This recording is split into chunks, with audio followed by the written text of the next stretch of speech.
You see, it doesn't stop absolutely dead. In fact, there's actually a bit of a wobble to it, right? If I pan over here, it goes like this, and then it sort of does this. There's sort of an elasticity to the camera movement. Infinite doesn't work like that. If I lifted pressure off the analog stick, the camera would stop absolutely dead instantly, like on that frame.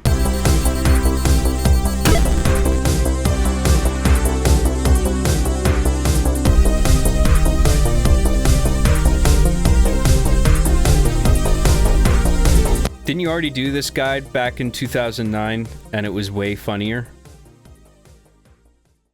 You haven't even seen this one yet. How do you know if in 2009 it was way funnier?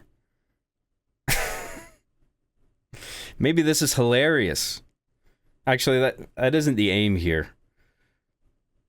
Because the purpose of it really is to show like why I use Halo Reach above all the other options. Because I'm getting kind of tired of answering the same questions over and over. I mean, it feels like the new meme now to piss me off is to say, just use MCC, Lamau. Just use Infinite, Lamau. Reach is old and stinky and poo. Just use a new game, Lamau. Why are you using Reach, Lamau? It's old, Lamau. It's just such a weak argument. The age, who gives a fuck how old the game is? It aesthetically works for me, and works on a number of different levels. We'll get into it. Are you gonna walk around a Halo 3 map? LOL. No, not this time. But I am gonna load up games to show some examples.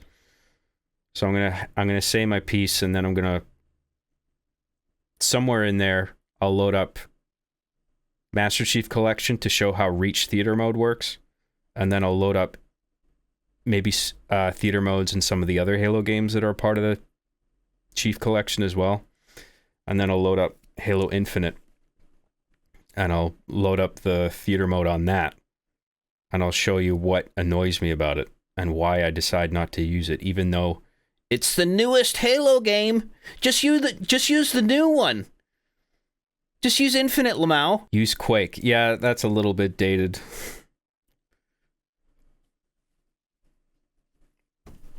I mean, that game looks old to look at. Reach doesn't even look that old.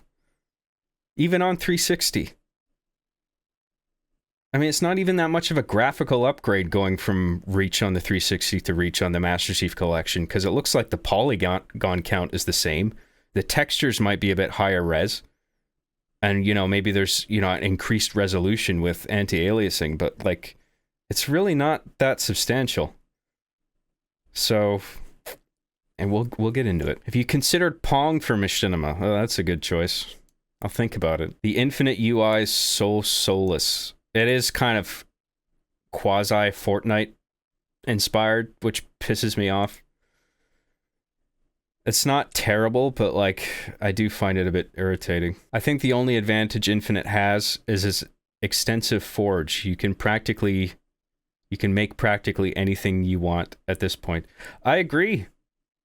Like, Infinite has a lot of perks, but it's still not enough to make me want to use it primarily. Like, Reach is still the way to go for me. And I'll explain why when I go into the main event here. John, not using Reach because old is silly. Job, not using Quake because old. Lamau. You are fucking kidding me, are you? Quake looks objectively dated. Reach does not. It's not there yet. There's a difference there. You fucking know that. You're just triggering me.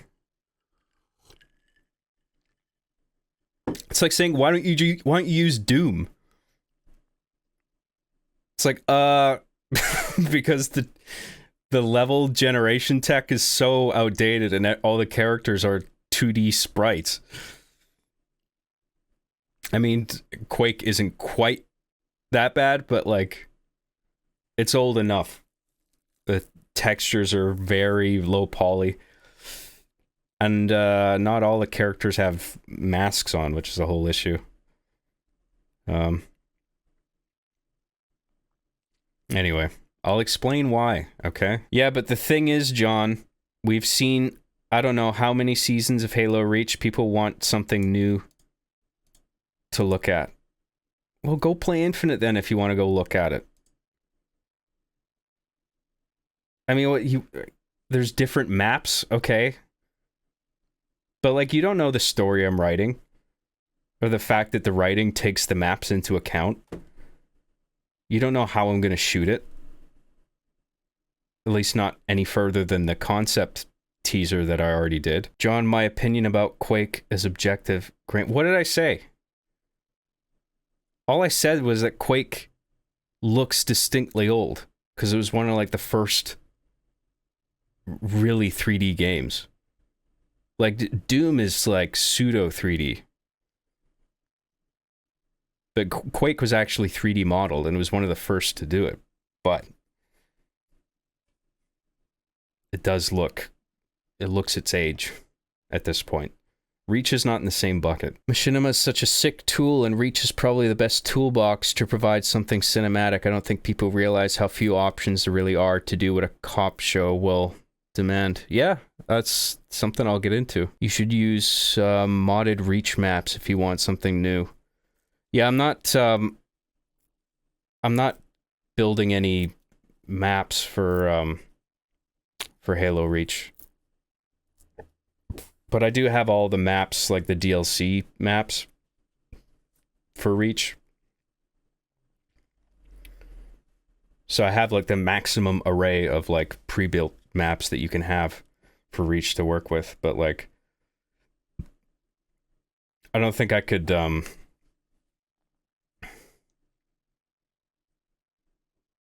mean, I don't think Reach on the PC works like that. Maybe it does, I don't know. But then I don't really want to get heavily into like modding. I know you can like make whatever you want in like Halo Infinite Forge.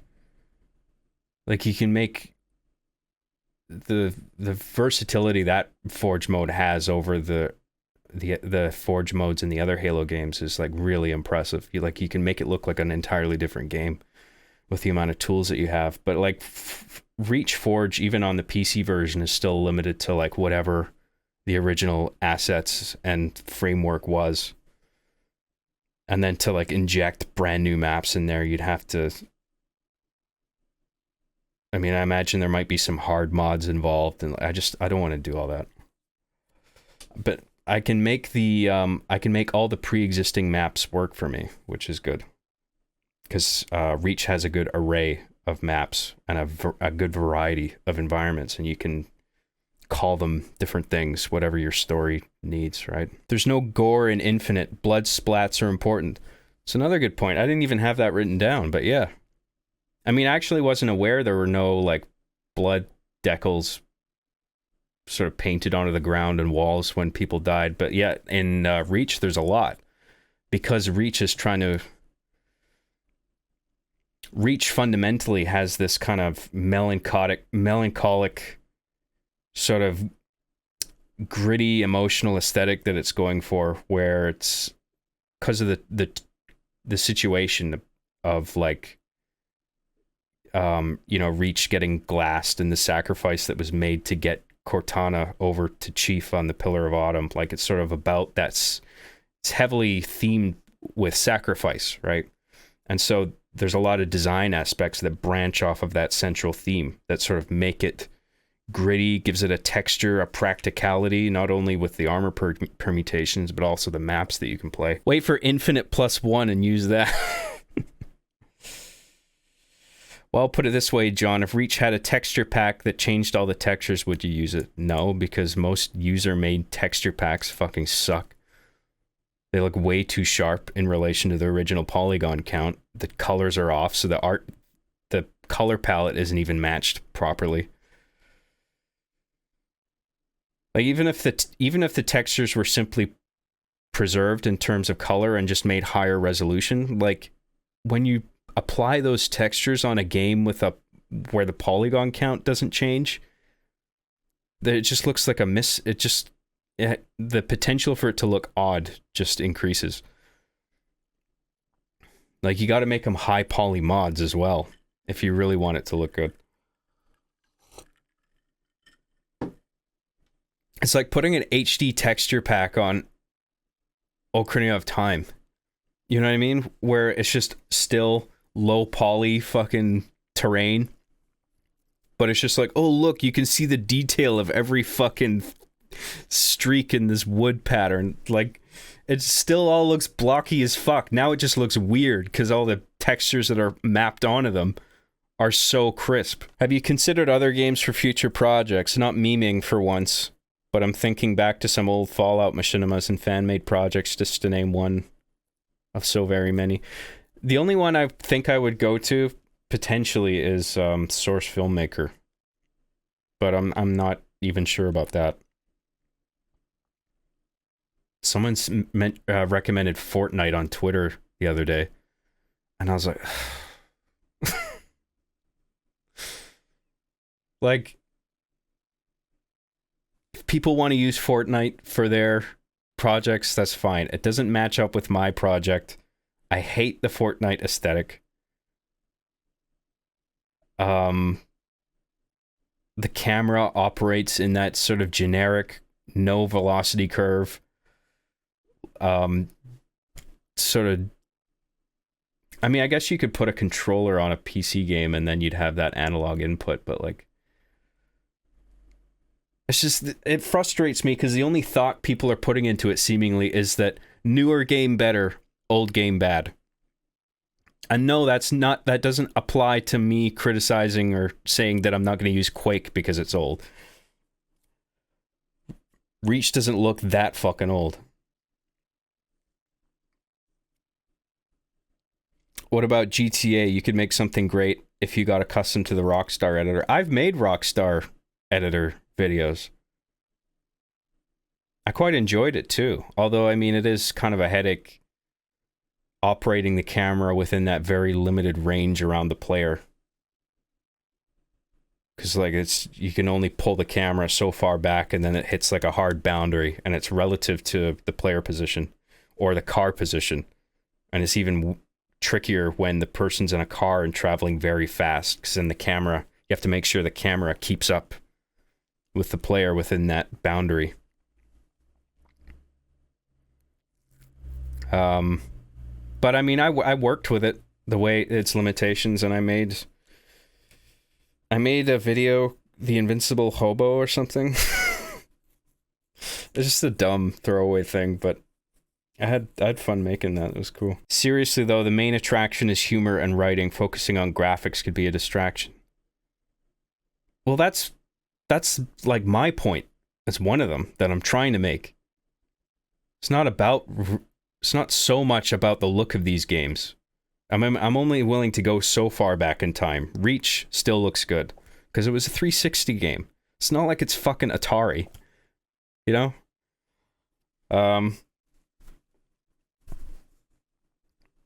But yeah, it's like a decade old, at least. But it's about the writing. It's about the characters. Or is the story working? How do you shoot it? You know, is it compelling in all these other ways that have nothing to do with how the game looks in terms of fidelity? I mean, I'll try to keep kind of a brief eye on what the chat's doing as I'm talking, but like, I'm going to try not to engage with it, because I just want to focus on what I'm saying.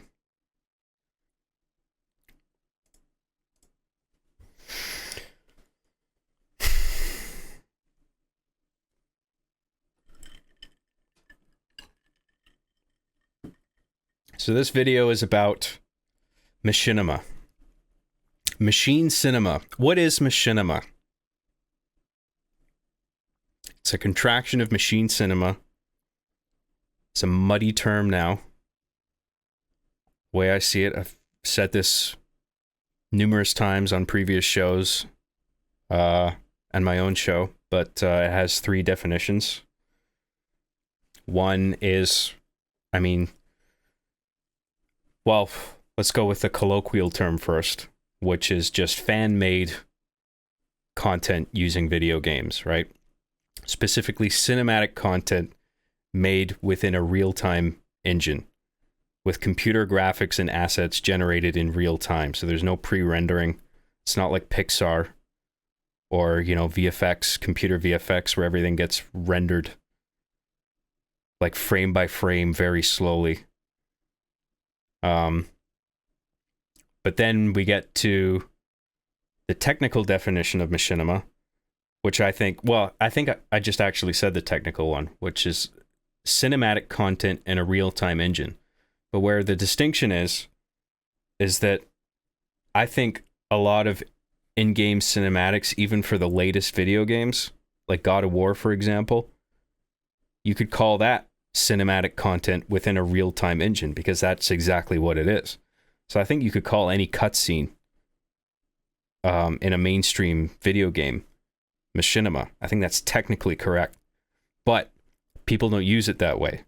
When people use the term machinima, it's usually like some guy in his bedroom like me using consumer level hardware, right? No dev kits or anything like that. You just have like a console with a bunch of controllers, and you take advantage of the game the way the game originally works. You puppet the character yourselves, or you go on Xbox Live and you get a bunch of players to coordinate with you, and you all play out the characters. And then you load it up in theater mode. I mean, this is just Halo with the theater mode, right? I mean, other games have different ways of working, but you don't necessarily have to use Halo. I use Halo because it just works perfectly for me, for what I want to do, the stories that I want to tell. But yeah, people use machinima colloquially to refer to fan-made content where you're not working for an official dev company, right? You're not working with some high-end tool set. Right? Whatever, you know, it's not, I mean, even, it's, the lines are blurred now more than ever, because, you know, you got individual game devs using shit like Unreal 5 at home. And, you know, of course, they'll, big mainstream developers will also use the same software. So yeah, you have the colloquial definition of machinima, you have the technical term, and then the name of the company that shall not be named. We're all just trying to forget that company ever existed now, I guess. Or I'm trying to put it behind me, at least, because it just makes me mad thinking about that company and how terribly it was managed. So those are the three definitions to me. And why make machinima? Why not just make a real movie? Make a real movie, John Lamau. Stop making these dumb, fake-ass kiddie baby movies with your video games. And there's an argument for that, but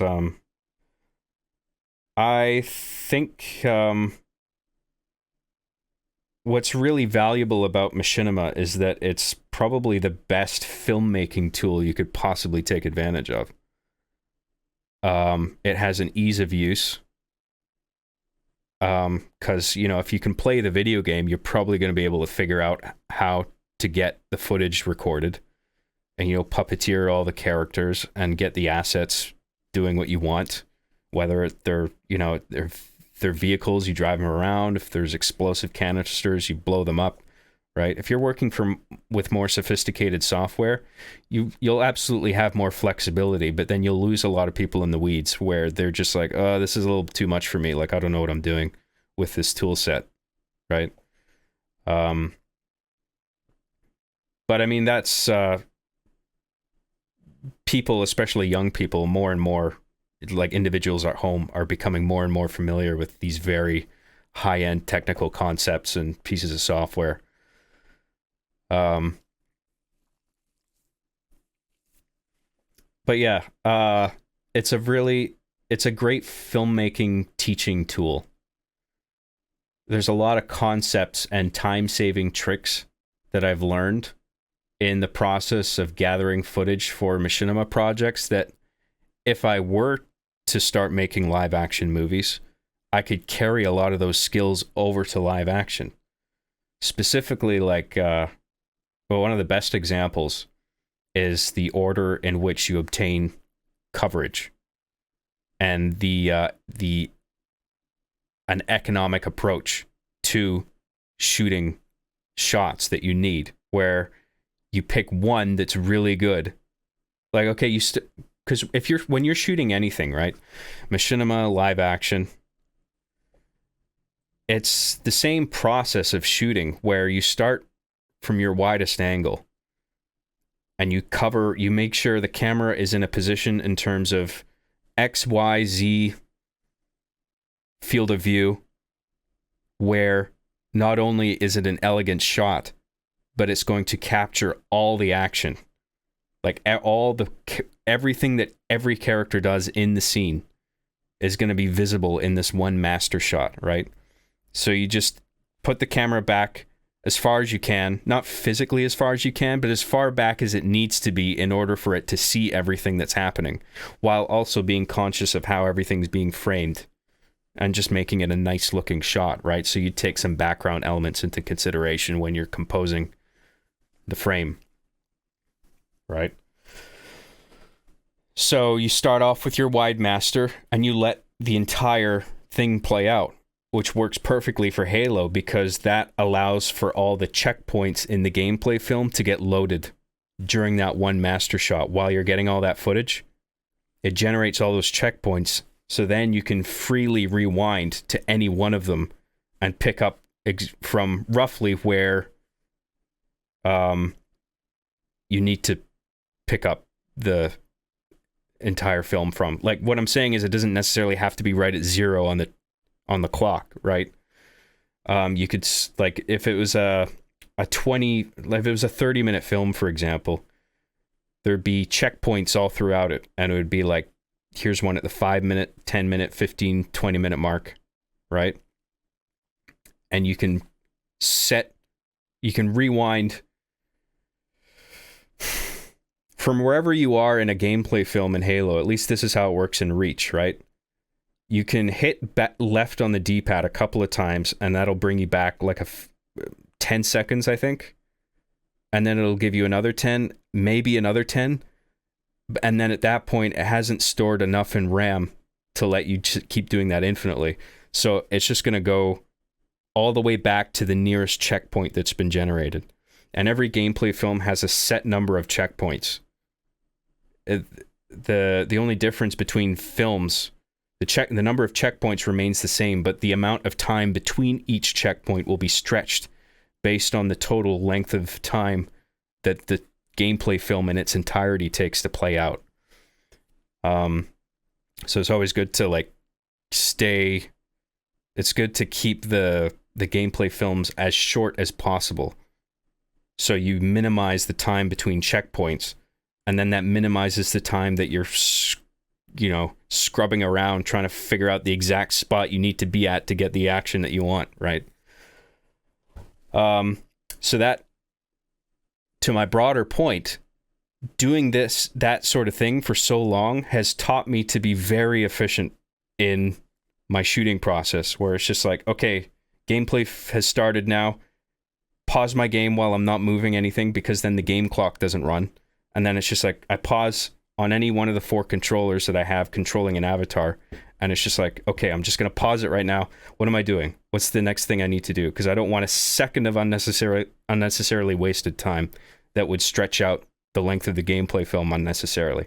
And then I figure out what I need to do, and it's just like, okay, I'm going to do that. And then I unpause, immediately grab the controller, and then it's just like, okay, I want him to be carrying this weapon, this armor ability. He needs to have his weapon lowered, so I'll do the button combo, and then I put him where he needs to be, right? And then I'll do that for all 4 characters that I have to work with, because the cap on offline split screen is 4 players. And if a scene demands more characters in a single scene, then I'll break up the shooting of it, where it's like, here's these 4 characters, and now here's these 4 characters shot from different angles. And then in post-production, you can combine the 2 pieces of footage and edit them together to make it seem like there's more than 4 characters there and sharing the one space at the same time. So and then you go in, you start with your wide, you get all that coverage, and then you slowly move in for your closer coverage. And it works exactly the same in most cases with live action. The only difference with shooting live action is that typically you have like at least two different big lighting setups. Like there's exceptions obviously, but like typically if you're shooting like a big, it could be an interior or exterior scene, typically you create a lighting setup that's blasting all the light one way, and then so you shoot one way, and so it's just like that guy's over there, we're gonna get a shot on him, we're gonna get a two shot on these guys. The point being that all the camera angles for this lighting setup are pointing this way because that's the angle at which the light is hitting them, right? And so then when all those shots are gotten, then you turn it around and you have all the lights pointing the other way. And then you get all the shots that are looking this way, right? So it's like, okay, we're going to get the shot of this guy now who's talking to that guy who we already shot, but now we need his coverage, right? So we hit that guy, or those two guys. And then that all gets combined in editing where it seems like the light is hitting everybody, so you can see everybody all at once is clearly lit. But obviously you can't have there's some exceptions, but a lot of the time you can't have a lighting setup pointing both ways, because then if you set the camera up on one side, you're going to see all those lights blasting in the direction of the camera, right? You don't want to see any lights pointing this way. But obviously Machinima doesn't work like that. You don't need to worry about lighting setups because, the maps have built-in global lighting, and sometimes with Forge you can put in your own light sources, but I tend not to do that unless there's like a specific story reason why I want like a flashing alarm light or something. You can put that in the Forge mode. But a lot of the time I'll just use the ambient lighting of the maps, and that doesn't involve different like lighting setups, so you can just, in a single session, you can point the camera wherever you want and the lighting is all going to be good. And it's sound mixing as well. I mean, what's good about Halo Reach, it's theater mode. And I imagine a lot of video games have this perk as well, is that all the sound mixing is done for you in relation to the camera position, right? So if you're in theater mode and there's a Warthog engine running, if you turn the camera around, the sound of the Warthog is going to come out the back speakers if you're playing it on a 5.1 setup, right? So like the 3D sound is being mixed in real time for you already by the game. So you don't actually have to do, I mean, obviously there's sound design involved in editing Machinima, but it's substantially reduced compared to a live action production where you got to do a lot of it from scratch. Like building individual tracks of ambience. I mean, like I said, you can still do that for like Machinima scenes. Often I do still do that, but like the workload is, a lot of the load of the work involved is taken off by the fact that the game mixes the 3D sound for you in the theater mode. So yeah, you just keep moving gradually in for closer and closer coverage, right? So it's like wide, extreme wide, full, cowboy, which actually some people say it's an outdated term, but when you're dealing with characters with guns on their thighs, the cowboy shot still actually applies here. So cowboy is basically just like from the head down to the bottom of the gun that's on somebody's thigh. So if an avatar, and one of the avatars in Halo is carrying a sidearm, a pistol, that'll go on the thigh, not on the back, right? So you could technically have a cowboy shot in Machinima where you see the pistol on the thigh and the shot goes all the way up to like the top of the head. Cowboy. Well, before you'd even get to cowboy, if there's any 2 or 3 shots, you would get those first, right? So you have your full shot where you can still see everybody, but they're all like head to toe in the frame. and then you move in for like 3 shots and 2 shots. So it's just like, say there's 5 characters in a scene. It's just like, I'm going to get a 3 shot of these 3 characters and a 2 shot of those 2 characters over there, right? Because they might be on sort of broad sides of an argument that's happening in the scene, and you want to sort of visually divide it into teams where it's just like, these 3 characters are arguing for this thing, those 2 characters are arguing for that thing, right? That's broad, whatever broad ideas that those might be. And then they're shot head to toe in the frames as well. And then you move in for your cowboy shots, and you might sort of mix some shots a little bit in there. Like maybe it's a 2 shot, but one of them is framed in cowboy and the other is sort of in a full shot head to toe. You might do shit like that. Like whatever works for the script, right? Whatever tells the story most efficiently, because the story determines everything, right? That's why I work so much on the screenplays beforehand, because that tells me everything, including how to shoot it. And then you move in more, and then you have your medium shots, which is from the waist up to from the waist to the head.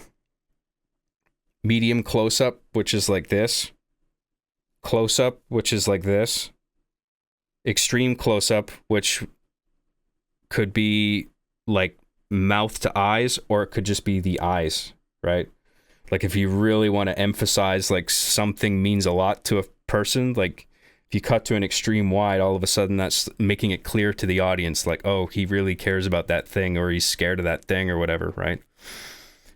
And then you have your inserts, and I like to do those last. And so inserts are basically shots of anything that's not a person, right? So if there's an object being handed over from one person to another, or there's a shot of like a terminal that needs to be operated, something that's key to the scene, right? It's just like, okay, I'll grab an insert on that object, right? And those are all the shots, right? But that process of going from widest to close coverage and being extremely efficient with that and as time-saving as possible, those are all skills that I can transfer from doing machinima to working on an actual production where I have that in mind, where it's just like, let's not waste any time here. We need to see everything. This is the best angle. Let's set up the camera there. Okay, action, get all the coverage, right? It's mixed up, complicated a bit by lighting setups, but it's basically the same thing, right? So if you get good at making machinima, a lot of training for live action production is actually handled by that. You can carry a lot of those skills over. It doesn't map on exactly, but like it teaches you to be very economical and fast with the way you shoot things, which on a live action set, time is money, right? I mean, it's ridiculous the amount of money that gets pissed away on live action productions. Like hundreds of thousands of dollars. And some of those days with all that money spent, nothing gets done. Like, it's just hilarious the amount of fucking money that gets tossed around.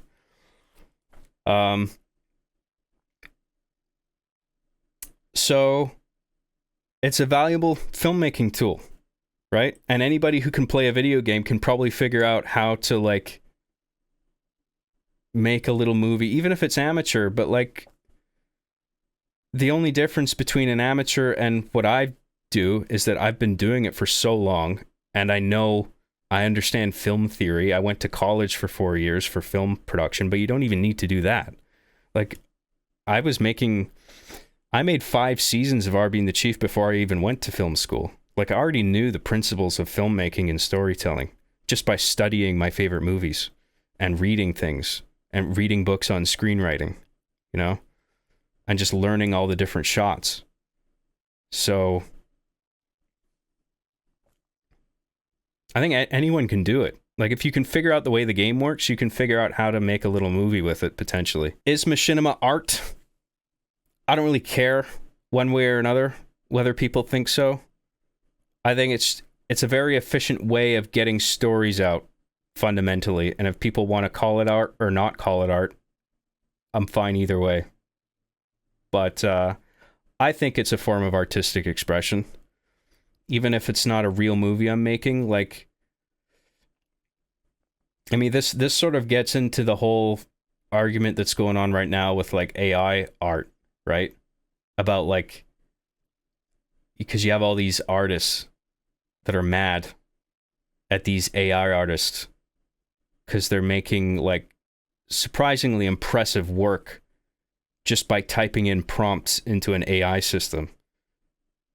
And sort of, I sort of equivocate. I don't know if this is an accurate way to think about it, but like I think of writing prompts for an art generating AI system as sort of like pen strokes, where you're learning to like, just like if you're taking a pen or a brush to a piece of paper and you're painting in a very specific sort of way with a certain degree of pressure, or like maybe at a slight angle because you want the brush strokes to have a sort of feathery effect on one end, then you can sort of think of prompts the same way, I think, where you are very careful about the words that you're specifically using for the AI to understand what it is that you want, right?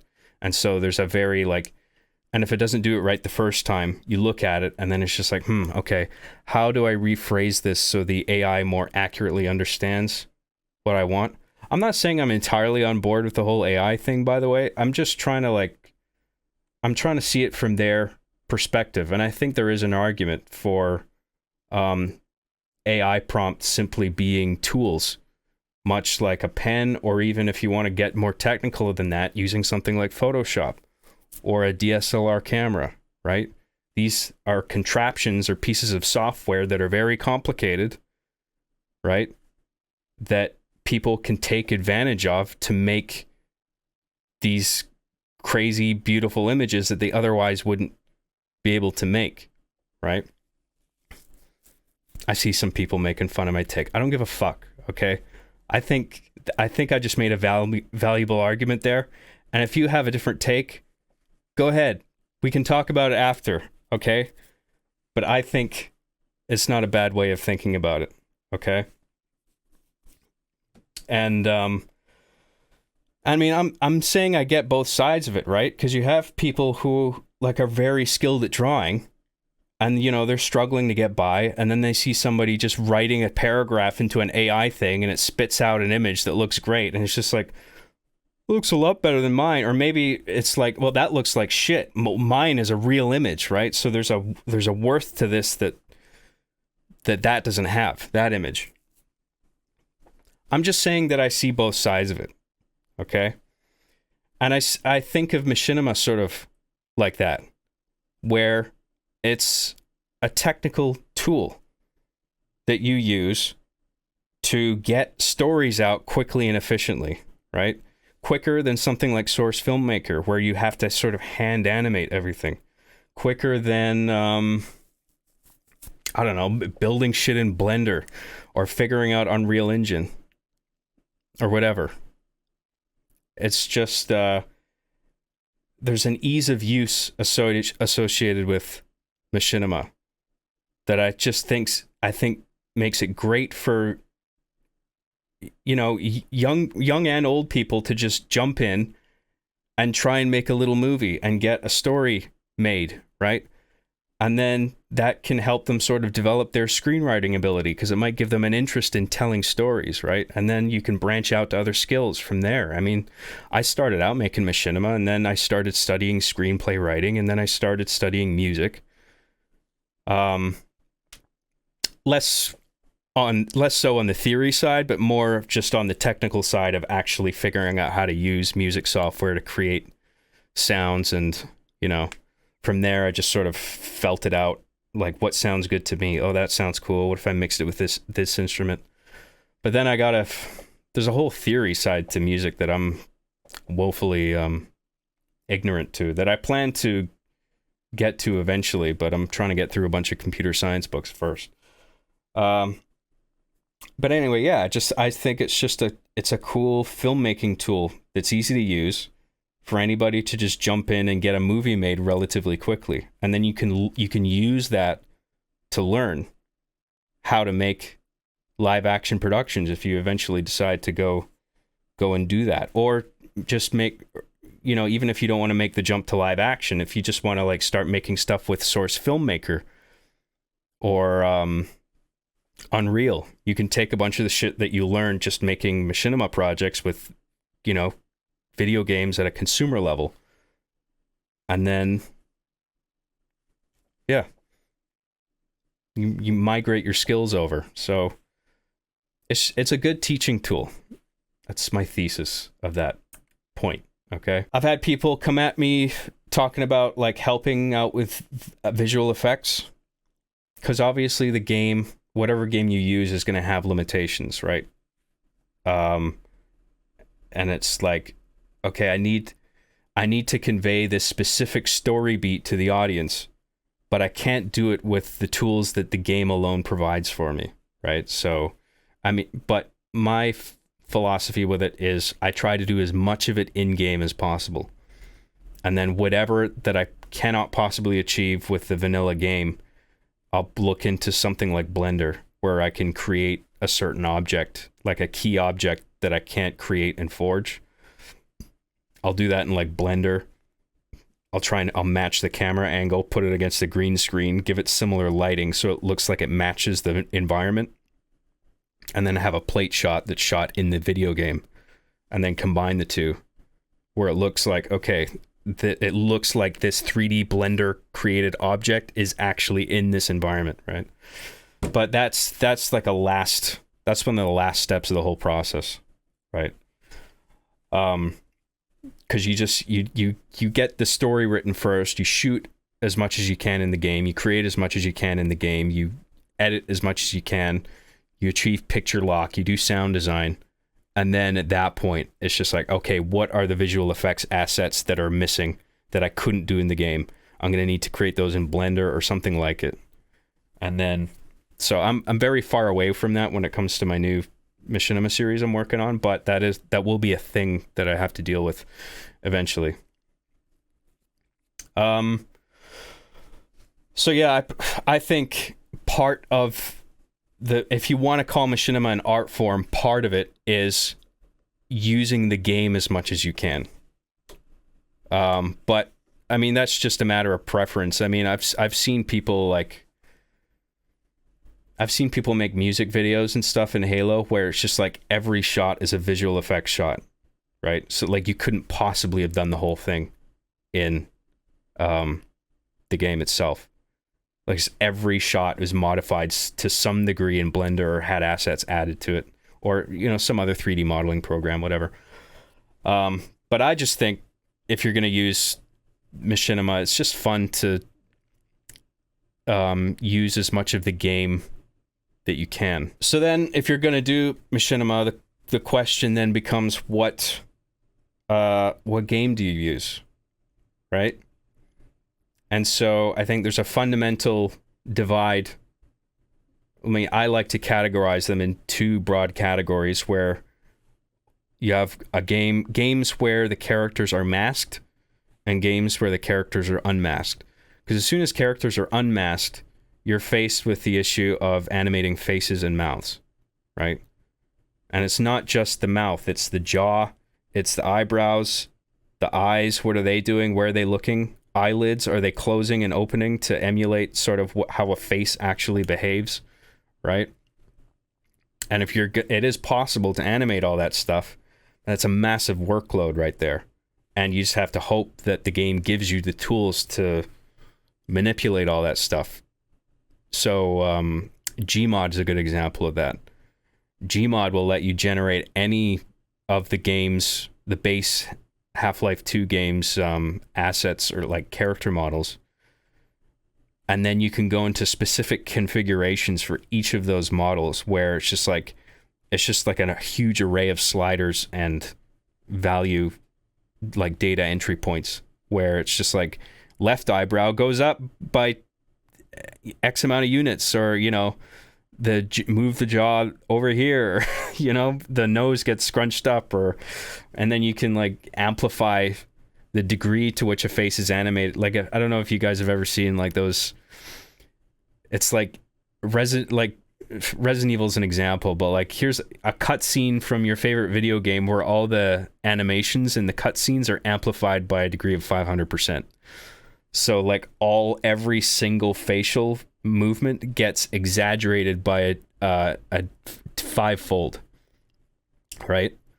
And it looks ridiculous. I mean, it's just supposed to be funny, but like you have that degree of flexibility with some programs and some games, right? I mean, it's Gmod's kind of funny because it's sort of a game, but it's like half a game, half like a creation tool where you just have so many data points that you can modify and make it look and make things behave however you want. It's almost like software for an engine, Gmod, for just taking full advantage of that engine. So I prefer to go the masked route, right? If we're talking about broad categories of video games, right?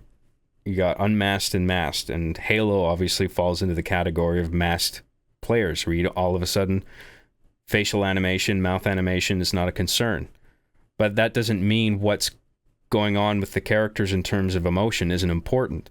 It just means that all of the emotions get inferred by the audience based on looking just at the helmet and what very subtle movements in terms of head position, right? And you can get away with a surprising amount of emotional conveyance with just that.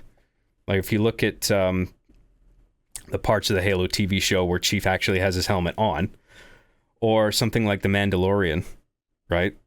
Or whatever movie or TV show has a helmeted character that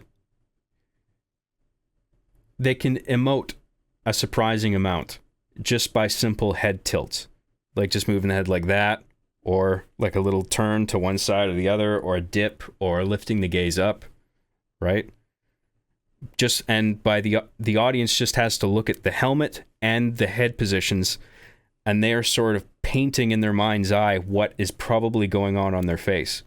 It doesn't work the same with non-helmeted characters, right? Because even if you move the mouth, if the eyes aren't doing anything, if the eyes look dead, then it immediately sucks you out of it, right? Because it's like, I don't believe this character's feeling what they should be feeling right now, right?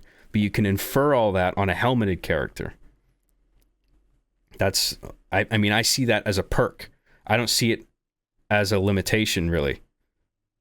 Because it just, like, not only am I spared all that workload of animating faces, I see it actually as a storytelling plus of the audience, specifically with games with helmeted characters, being able to sort of project their own emotions on that person that they're looking at.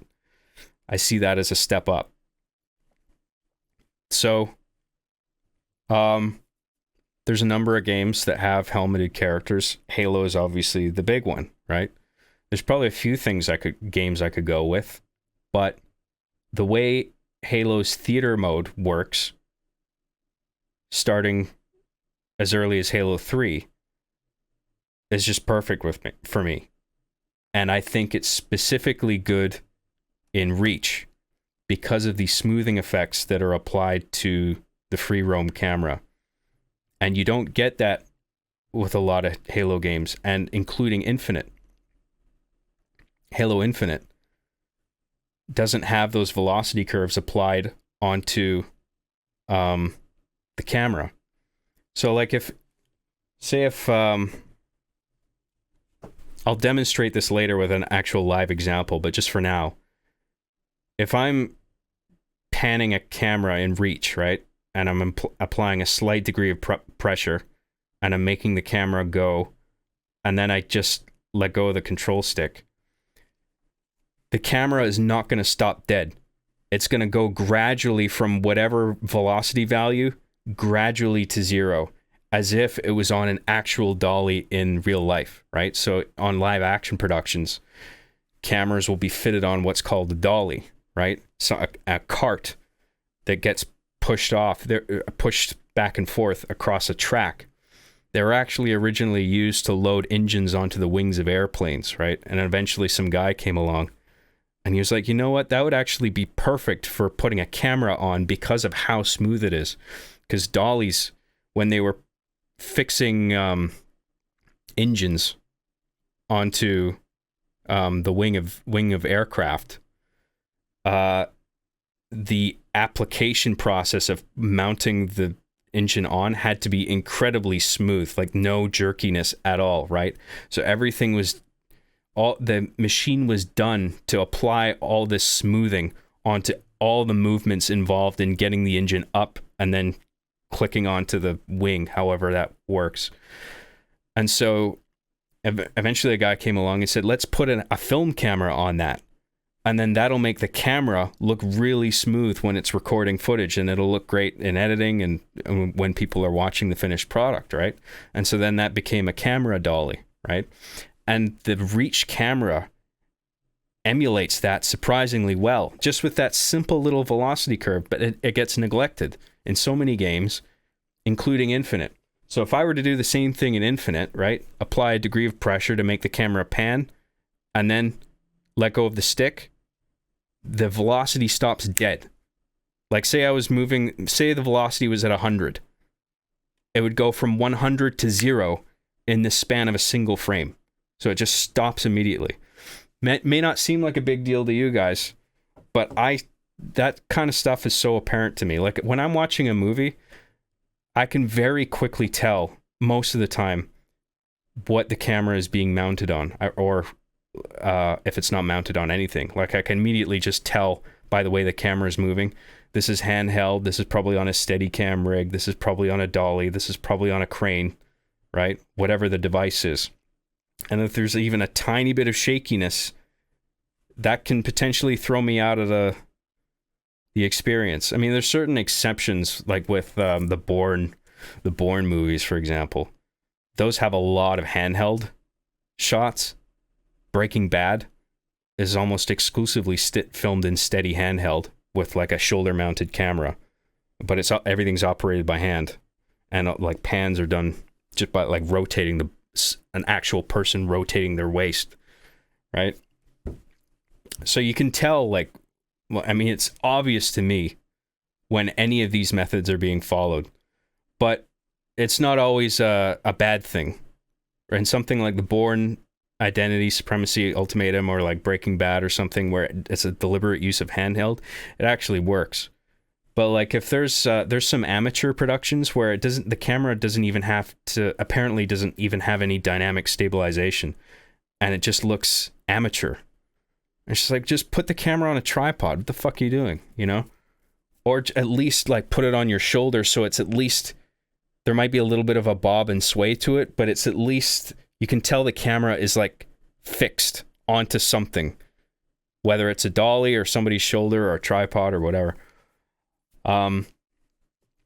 So when I see cameras stop dead like that with no velocity curves, I mean, I see it in the latest trailers for Call of Duty or whatever the fuck, where the camera just, when it's panning left to right or moving, there's no curves. It's immediately just like from this value to this value to this value, and then it's like it looks jerky almost.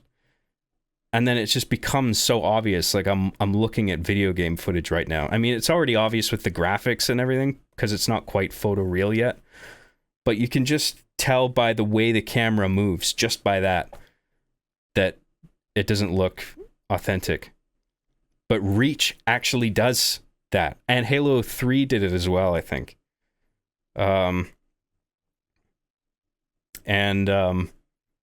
it's not even that this is a deal breaker. I mean, if Halo Infinite has the problem I described with the camera, but if I could get 4 offline players on an Infinite match, I would seriously consider using Halo Infinite, really.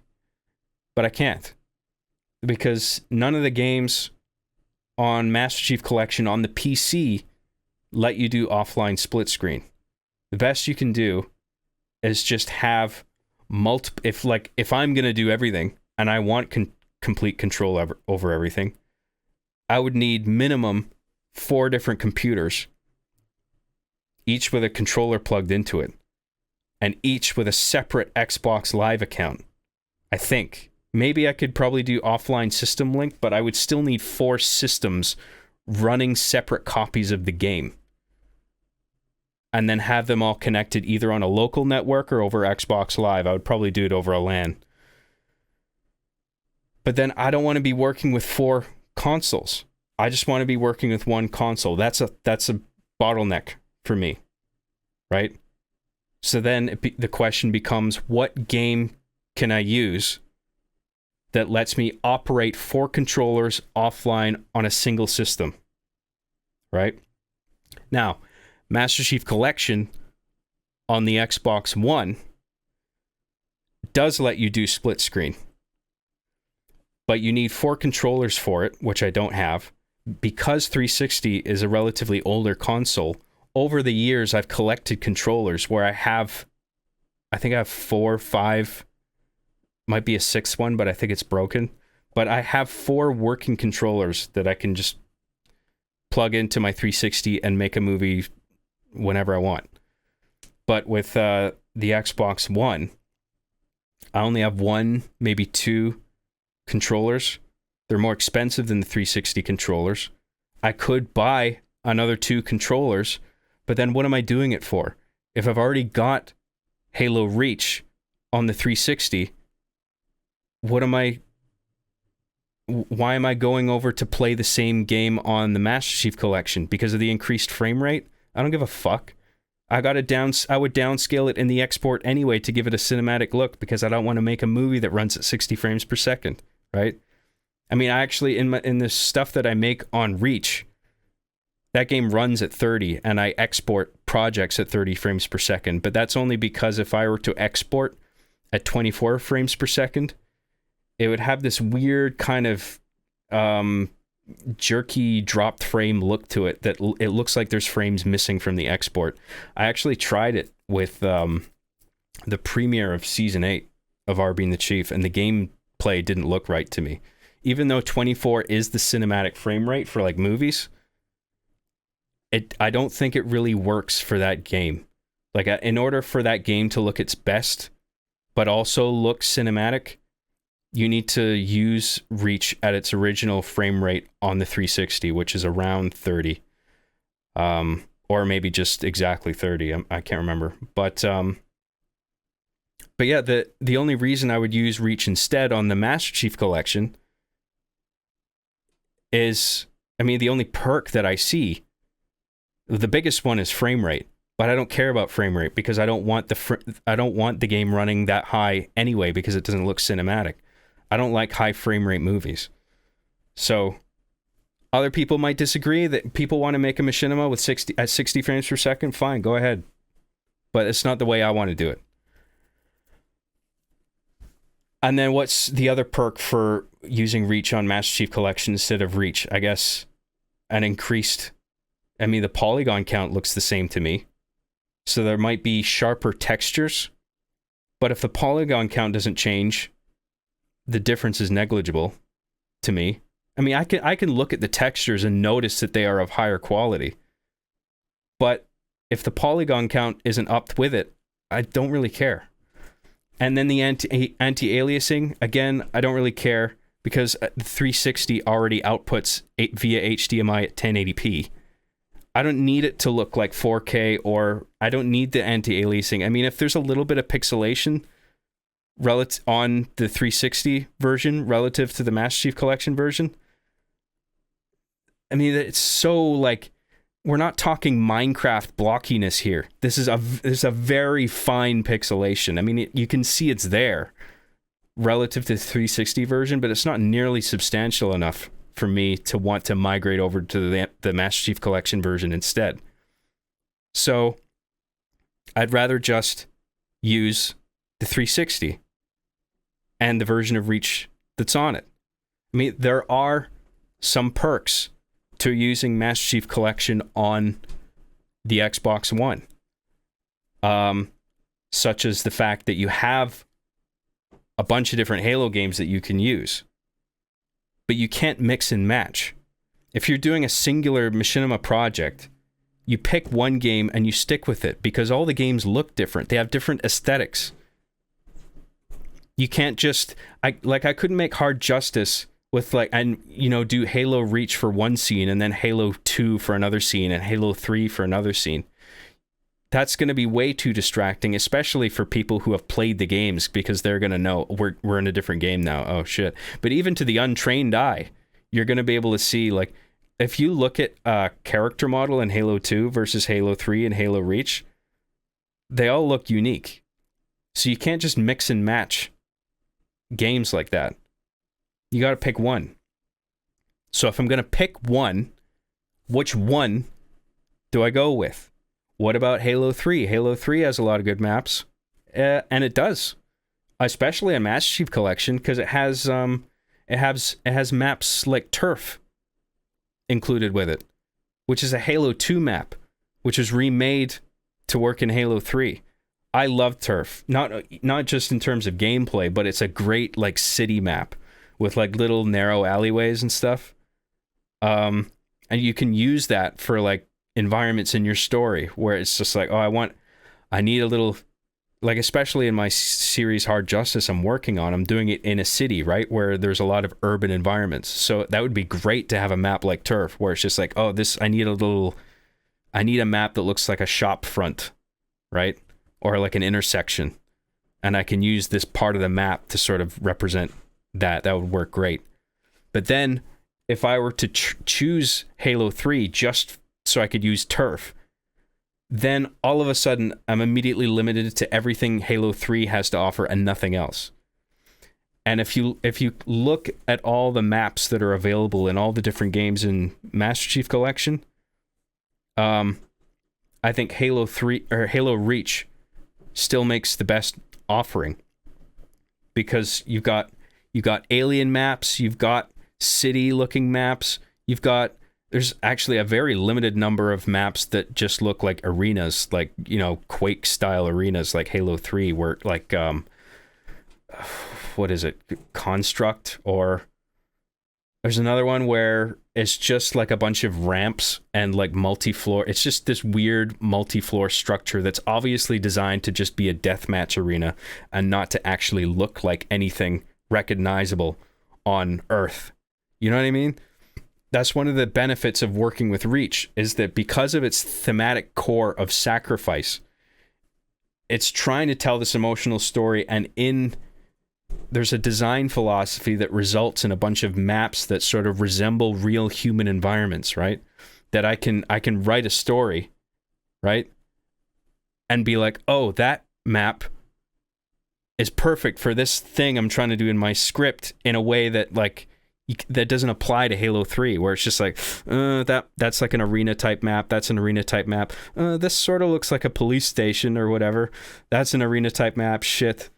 They're all sort of like, a bunch of Halo 3's maps are these like Forerunner installation kind of weird looking things. They're not bad maps.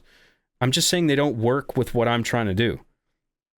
But Halo Reach's array of maps, like every one of them has at least some part of it that I can say like, oh, this would work as like a locker room or a police station or like a city intersection, or I can use this as like a library, or this could be like a school or whatever. Like there's a lot of aspects to all of Reach's maps that resemble recognizable Earth-like structures, right? That you can map onto whatever your story's demands are. So Reach for me is the way to go. And it's not just maps, it's also the aesthetic of the armor permutations, or the armor broadly, because all the armor's like scratched up in Reach. If you look at the armors in Halo 3, they all look plasticky, like they have this sort of new, like fresh out of the box sheen to them. But in Reach, they all look battle worn. And that's an aesthetic that works way better with what I'm trying to do. And then also the design of the armor, right? There's practical designs to the permutations, right? You have ones with like grenades on them for like, assault type guys that are part of the UNSC army or whatever. in games like Halo 4, you have all these like crazy armor pieces. Halo 5, where it's just like, what even is this? This isn't. I mean, I even think in Master Chief Collection in Halo Reach, maybe Reach 3, 2, there's been some permutations added to those games that like they don't fit at all. I think one of them has like these pointy sort of Dungeons and Dragons type permutations where it's just like, what even is this? This doesn't fit in this universe. So I would never want to use any of those. But it's cool. So you're not even. Oh my God, I'm not looking at the chat. I'm way too many triggering fucking things written. It doesn't. If that looks cool, it doesn't matter. What matters is does it work for what I'm trying to do. That's my point here. If I was writing a story about avatars that wear D&D armor running around in an environment that's treated as a video game, so it's okay if the maps don't look like Earth environments, then yeah, okay, maybe I'd use Halo 3 and I'd use those fucked up permutations and do it on Forerunner levels, you know? But this thing that I'm doing now with Hard Justice, I'm doing this cop show with aliens in it. Based on so many factors, Reach is the one that just works for what I'm doing. And because it's dated hardware, I can mod the profile data with ease. And it doesn't involve modifying the way the game fundamentally works. All you're basically doing is taking a file. You create a new profile. You boot up Reach. You do a first-time boot up of the game so it generates some profile data on your system. You move that to a memory card. You move that to your computer. And then there's a file, I think it's a GPD file or something. You modify it. You replace it with one that's been modded. You put the profile back on your system. You boot it up. And then what the mod does, it basically just maxes out your credits. It doesn't even unlock the armors. The armors are still locked. But what it does is it just maxes out your credits and you can spend them all on unlocking all of those armors, right? And having all the armors is key because I need to be able to it's already so limited. My means of distinguishing one character for another are already so limited that I need whatever I can get to use to distinguish one character from another. You know, helmets, customizing the shoulders, maybe mixing and matching the shoulders, have one thing on one side, one thing on the other side. Chest plates. You can convey a lot of character just with those things alone, right? Like if I put like a grenade belt on a guy, I can sort of just immediately convey to an audience like, oh, this is like a warrior type guy. You don't want to fuck with this guy or whatever, right? Or if someone's a little less bulky in terms of armor, the intent might be, oh, this character is a little less threatening, like because that's something I want the audience to sort of register, at least unconsciously. And so if I were to use Reach on the Master Chief Collection, all the armor on that version of the game isn't just locked by credits. It's locked by specific tasks. Like, it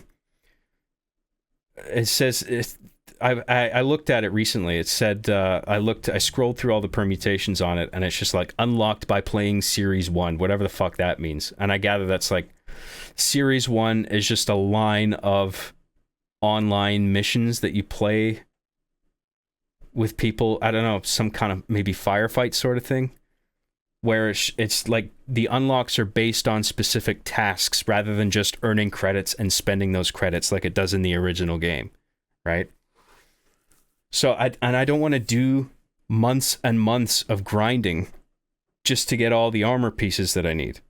Like if I'm working with an old game on old hardware, it's an easy fix to just get the credits maxed out and then I can buy everything. This is all offline, of course. I don't play my 360 online, because if you went online with modded profile data, you'd probably get banned.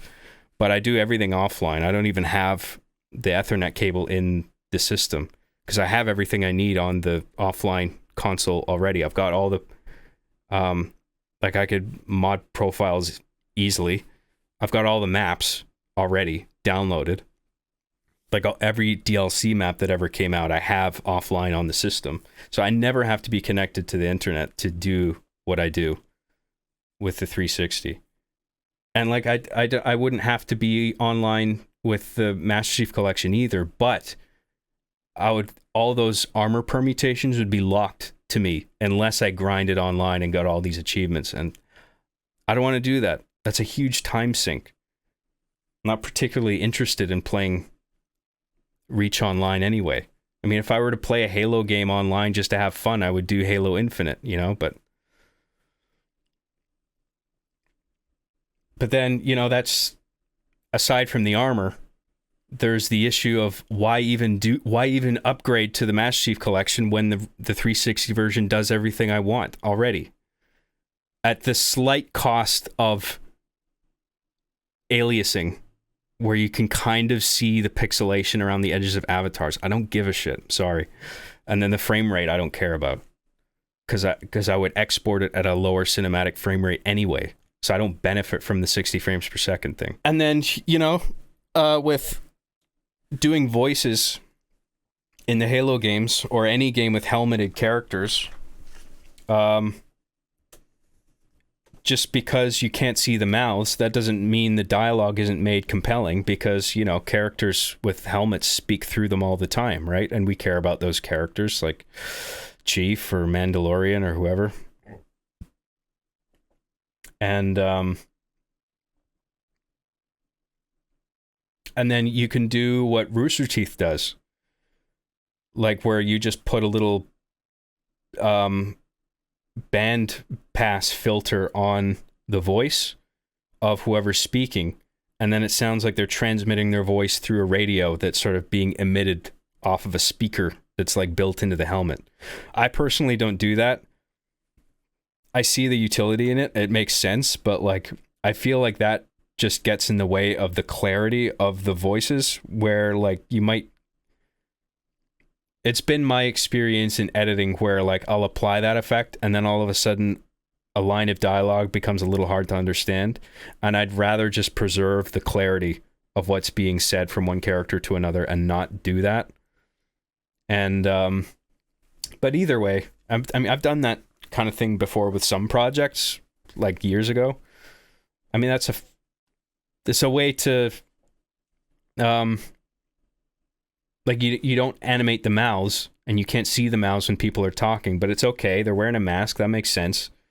And of course, you're still going to be able to hear talking through a mask. You don't have to see their mouth is the point. And then there's the thing with the whole reason that the helmeted character thing works is the Kuleshov effect, which I've talked about, which is it's a filmmaking phenomenon, whatever you want to call it, where it's just based on how our brains work and how we respond to masked characters. Or especially if you're watching a film, right?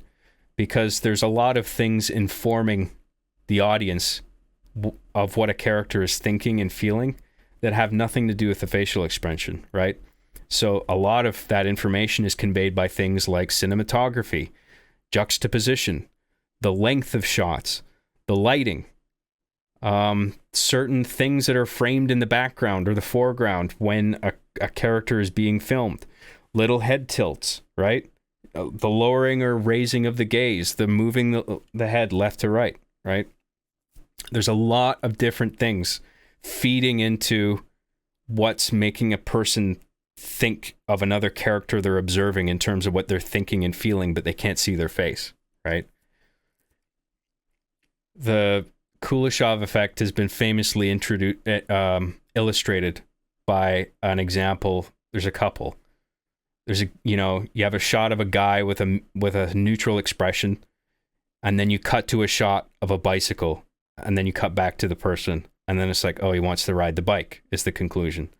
Or you have a shot of a guy, same facial expression, but you cut to like a piece of cake or something, and then cut back to the person.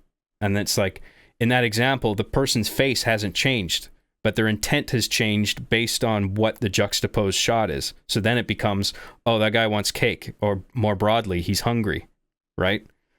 So, and that's just editing and cinematography or whatever. There's a couple things going into that, but none of them are facial expressions. So you don't necessarily need to see somebody's face to understand what they're thinking and feeling, right? So that's why Arby and the Chief works. That's why Machinimas with helmeted characters work. And it works so well that I have no interest in going to a game where you can see everybody's faces, because then all of a sudden, like I said before, you're introduced to all that work that you then have to do to animate the faces. Because if I do a Machinima project with characters that aren't wearing masks and their faces are still the whole way through, but it's like a serious scene, but they're not emoting at all, it's like, well, I can see your face and you're not doing anything with it, so this looks weird. Like, you're not... I mean, I know I just used that Kuleshov example of the guy with the muted facial expression, but that was just a static example of, like, there's nothing dynamic going on in that situation. But, like, say if I'm doing a Machinima project and a person has a muted facial expression, but then an explosion goes off right in front of them, of course you would expect on that guy's face a look of surprise, right? Like, holy shit, there's an explosion there, right? But if there's just nothing, like explosions going off and there's just a character like this, it would look weird, right? But then all of a sudden, if there's a helmet on the character, you can infer all that. It's like, oh, well, they probably have a surprised look on their face underneath this helmet, right? So it actually works better in a way. I mean, either you do it like that, or you are so good at animating faces that then it becomes a non-issue. But then that's not only do you have to be really talented to do that, but that's an immense workload right there, just the faces alone. I'm going to load up Reach. So I have Reach ready here. So I'm just going to do a little... I'm going to create a little film in Reach. And then we're going to load it up in theater mode. So, what map should we go with? It's a nice looking map that can serve for our example. Do Breakneck, because this is my go-to basically for a city environment. Well, I guess we can just have a look at the maps on offer here while we're here. And you can see, like, what you can do potentially with each of these maps, right? So, Boardwalk. Like, all of these sort of resemble a human environment, most of them. I mean, Spire's kind of alien, Zealot's obviously like an alien spaceship, but even that is useful, right? Because part of my story involves alien characters, so I can do a lot with Zealot. Or Penance, right? But like Forge World functions basically as a catch-all, and it's actually superior to Halo 3's Forge mode, because in Forge mode, when you're building big structures with their basic building blocks, they all look like sandy, chiseled blocks of rock, and collision is always enabled, so you can't turn on clipping, and you can't turn off... I don't think you can turn off gravity either for each of the blocks in Halo 3. I might be wrong about that, but I'm pretty sure there's definitely no clipping. So, like, collision is always enabled. So you have to sort of... You can't clip one object through another. Sometimes that's really useful to be able to do that when you're building structures. And then also the look of the blocks that you have to work with in the Forge mode in Reach. In Forge World in Reach, the blocks you have to work with, they're sort of a cleaner Forerunner inspired design, where they could represent a multitude of environments, right? I mean, with Halo 3, you're sort of locked into everything that's sort of custom built, looking like some ancient Egypt thing where everything is just chiseled, kind of shitty looking rock. And it's not, I'm not saying it's like badly designed or anything, but it's just, you're limited in terms of aesthetic with the Halo 3 Reach. Halo 3 Reach. The Halo 3 Forge mode. But in Forge World, you can make much more elegant, cleaner looking structures, like the church in Season 5, for example, which obviously is just a big block, but it looks better than just a bunch of sandy, blocky bullshit, right? With collision always on. And obviously the scale of Forge World, like there's a vast environment, and it's also different than all the other outdoor environments that are on offer here, except maybe Ridgeline. Like, it looks sort of like a very green foresty, there's a green foresty look to it. Breakneck, it's just sort of a catch-all for a lot of city-type environments. It has exteriors and interiors. High Noon, it could be like a graveyard because of all the stones. I think that's actually what it's meant to be. Solitary can work for any sort of prison-type environment. Ridgeline is a little bit like Forge World, but a bit more intimate, and it's got sort of a melancholic feel to it with the fog, and has sort of an early morning look to it, and you can do some stuff with that. Penance, that could be the interior of a spaceship or an alien homeworld or whatever. Battle Canyon can be a sort of like an outdoor Earth environment, but it's a bit hot. Like, all the colors are very warm and orangey. And also there's some foliage that's quite dense. So if like you wanted a forest environment that looked distinctly dense from other environments on offer, like, you could use Battle Canyon to make it look like it's like, oh, in my story we're deeper in the forest now, if we're in a forest, right? You could use Battle Canyon for that, potentially. Highlands, I like to use as sort of a headquarters. Like, whatever the headquarters is, it could be a police station, it could be Tossers in Arby and the Chief, for instance. This is sort of their base of operations, because it just has that look to it, to me. The only drawback with some of these is, like, you have these sort of environmental elements on, well, all of the maps have them to a degree, but with some of them they're particularly annoying, where they interfere with the ambience track. Like Highlands, for example, periodically you can hear, like every 30 seconds to a minute, in the background on Highlands you can hear like an alien shooting a big laser and it like blows up or whatever, and that sound is constantly occurring through the entire recording. And then so when you're chopping that footage up in post-production, it can be a bit tricky working with that. Like, with maps like this, what I like to do is just get all the footage recorded and then delete all the raw audio associated with the clips and replace it with just one steady recording of that map's environment. And then I can sort of shift it around and copy parts of it to get around the reoccurrence of that sound happening over and over. The same sort of issue happens with Tempest. Yeah, Tempest. Every 30 seconds to a minute, there's like a big laser blast, and it's annoying for sound. So what I like to do with Tempest is that the same sort of thing, where record all the footage, import it into post-production, delete the associated audio from the clips, and then record one steady ambience track I would do that in theater mode. Before I even get to post-production, I would dedicate one of the shots in the gameplay film to just recording ambience, where I put the camera as far back as I possibly can without entering the kill zone where the camera will cease to exist. Right? I just find the hard boundary for it.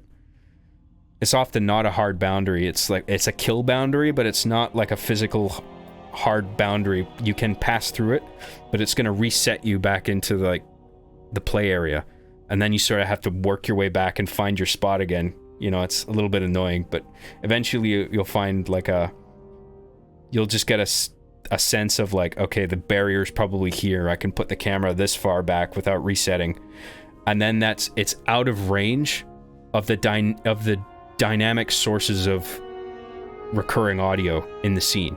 And so all you're getting from that perspective in terms of sound is just the most baseline environmental ambience track with no recurring laser blasts or anything like that. So you just record that for like 5 minutes, and then that serves as your ambience track in post-production. So you can lay that over your entire scene that you've shot in Tempest, right? Anyway. So, what are the rest of the maps here? Highlands, yeah, I went over that. Condemned, that's like if you want the interior of a spaceship, there you go, use that. Tempest, great sort of beach environment. It's more beach focused than any of the other outdoor maps. So if you want something to distinctly look like a shoreline or a beach, this is the one to use. Breakpoint, it's like a cool, like industrial facilities up in the snowy mountains. Like there aren't any other snow maps, so it's cool that there's one snow map here that you can work with, and it's got a helipad on it. It's got a cool tunnel. Anchor 9, again, if you want a spaceship, it's sort of like Condemned, but Anchor 9 has some interesting shapes and ships and objects in the sort of, I don't know if it's a matte painting, but like the skybox that surrounds the map. There's certain things that you can shoot on that where that'll give you like the exterior of some spaceship or whatever. Zealot, perfect for the interior of a spaceship or an alien home planet or a alien base of operations or whatever. Sword Base has kind of it's human interior style map, but it's got sort of a sterile laboratory aesthetic, so you can use that for certain things in your story. Spire is sort of like a desert. If you need a sort of hot looking desert, you can sort of film parts of it that exclude the tower if you don't want the alien tower to be a part of it, but if you do want to use it, it's there. If you wanted to establish some kind of alien installation in a human environment, that would be a good one to use. Reflection is a good like club environment, or it's just got this interior elegance to it that you could call it like the inside of a, you know, a nightclub or some exotic residence, like a high-end I don't know, just like the inside of somebody's really expensive house, that sort of thing. Powerhouse, sort of like a desert, but then you have this really interesting central pool geometry that you can take advantage of, and there's sort of a ring-like structure to the whole compound. Countdown, you've got a rocket silo, so if you've got like a space shuttle in your story, you can use this. Boneyard, desert, if you wanted like a sort of a place for like ships being built, that would be a good one to use. And Boardwalk is a cool sort of exterior civilian sort of area where it's like if you wanted the outside of a shopping mall or something like that, you could use Boardwalk. So like every one of these maps is unique and has some piece of it on offer that can be used for something in your script. I think more so than a game like Halo 3, where a lot of the maps are just like arena type Forerunner aesthetic maps that you can't really call any sort of recognizable urban environment. Or, I mean, I know some of these are alien, but like Forerunner's kind of weird where it's not distinctly alien and it's not distinctly human either. It's sort of this weird in between. And obviously you can't play as Forerunners in the game. You can either play as humans or aliens, right? Which is another thing I didn't even get to, right? The fact that Halo Reach lets you play as humans and aliens. So does Halo 3, but with Halo Reach, you have a little bit more variety in how you can customize how the elites look. So you're given a armor customization for elites doesn't work the same as customizing armor for humans. With humans, you have way more flexibility because you can adjust permutations individually. It's like you have, here's the helmet, here's the left shoulder, right shoulder, chest, knees, and then you can even have like, you can even modify the limbs of human avatars to make it look like they have a prosthetic arm on. And that can be one arm or both arms. But then when you're doing aliens, you have to pick from one of a number of complete outfits from head to toe, right? It's just that with Halo Reach, I think you get more of them rather than in Halo 3. I think I can't remember if you can play as aliens in Halo 2. I think you can actually, yeah. But the degree to which you can make them look distinguished is limited relative to Reach. Reach, I think, gives you the most options, if I remember correctly. So yeah, that's that. And then so let's load up a map here, and I can show you what I mean with like the camera and stuff like that. So let's pick let's do Breakneck, and we'll start the game. I hope everyone's enjoying this. I'm not boring the piss out of everybody.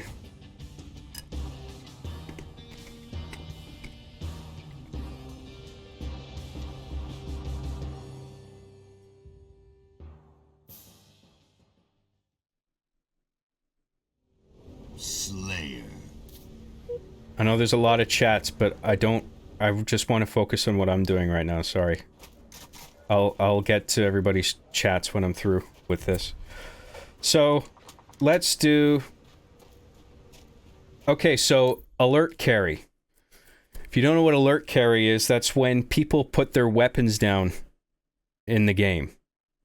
Right? They sort of hold it at their waist. Sort of like a neutral, non-hostile stance. And, I have this burned into my memory now because I've done it so often. X, B, click in, right stick, down on the D-pad.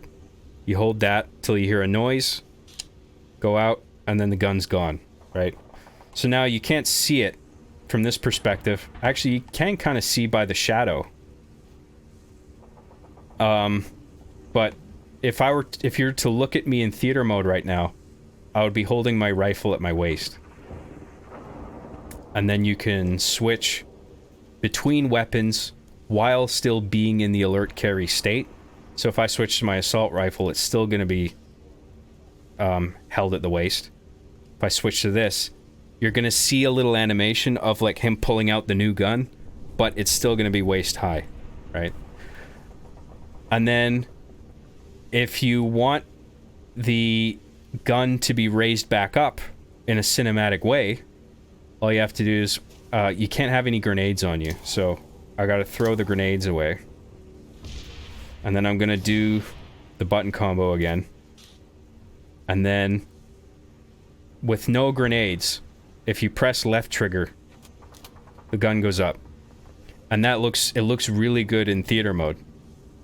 And what's interesting is that I looked at this in Halo Infinite, and it is possible to lower weapons in Halo Infinite, but the lowering and the lifting of the weapons doesn't look nearly as good, or natural, to be more specific, I should say, because it's so quick. Like if you look at Halo Infinite, weapon lowering and raising, it's like this. It's like way too quick. It's almost like the animation is being just tweened, right? Where it's not even like, there's no elegance or sort of realism to the way it's sort of lifted up into like an aiming state. It's just, it feels very almost robotic, where it's just like, I'm aiming now, not aiming. And also, to get it to work in Halo Infinite is quite complicated. I mean, it's not impossible to figure out, but it's way more complicated than this, which is so easy, right? I mean, I can do if I if in the scene, it's because it's not just about the ability to lower your weapon, it's also how does it look? How does the weapon look being lowered and being lifted, right? Does it look realistic? Because, like, if somebody points a pistol, for example, that can look really cool. Like if somebody is looming over another character for like a kill shot, right? And then they have a pistol in their grip, but it's lowered. But then you press L for them to lift the gun. It can look quite cinematic, where it just looks like he's organically pointing the gun at the guy's head, right? For like a kill shot. That wouldn't look nearly as good in Infinite because it's so quick, right? So Infinite lets you do it, but there's an asterisk on it. I don't think it looks as good. And also it's harder to accomplish because you basically have to write a logic script that lets you do it, because there's no preset that just lets you do it like from the base game. Like, you got to create your own logic script using their logical blueprints, where it's just like on player start and then map that to, like, you know, weapon lower state enabled is true, and then you got to make sure that maintains throughout the match across a number of player states, and like have all these different nodes on the logic map. And it's just like, I don't want to fuck around with any of that. This is simple, you know? If I want the weapon lowered even in the shot, like the fact that I have to do the button combo doesn't interfere with the way it's going to look when the avatar lowers his gun, right? So it's just like, if I want a shot, right, where the gun's being pointed and then it's lowered, that's the shot. I just do this, and then I'm careful not to apply any pressure in any direction on the right analog stick. That's the only concern. As long as you don't do that, it's gonna look fine. And then lift it back up, tap L, the gun gets pointed, right? So yeah, and then I'm just gonna do a little, like, walk cycle. So what I like to do is, like, if you're just looking straight forward, it can be kind of difficult to get a sense of how fast your character's, well, not how fast your character's moving, but what their gait looks like. If you were to observe them from the third person, you might, if I do this, for example, right, and I don't look at my feet, and then I go into theater mode, I might decide, like, oh, you know what? He looks like he's walking too fast on camera, you know? So the way I sort of eyeball that before I even get to that stage is just look down, right? And then I sort of establish a walking pace. So it's just like, okay, that looks like a natural walking gait. And so then I'm going to look up. And then this is going to be the part of the shot that I actually use, like, as part of the recording, right? So I'll do a little walk here. We'll do a weapon switch mid-walk. Stops. Looks around. We're gonna have a look at this in theater mode, and then I'll show you some stuff with the camera.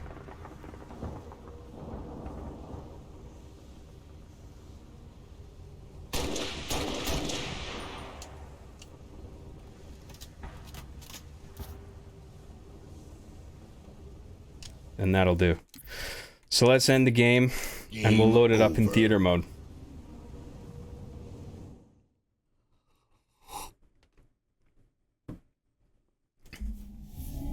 Whenever I do glance at the chat, a lot of it's just like trolling, and I get it. I mean, people are just sitting there bored with a keyboard at their fingertips. Obviously, if you're gonna type something, you're gonna type something that's probably geared to piss me off.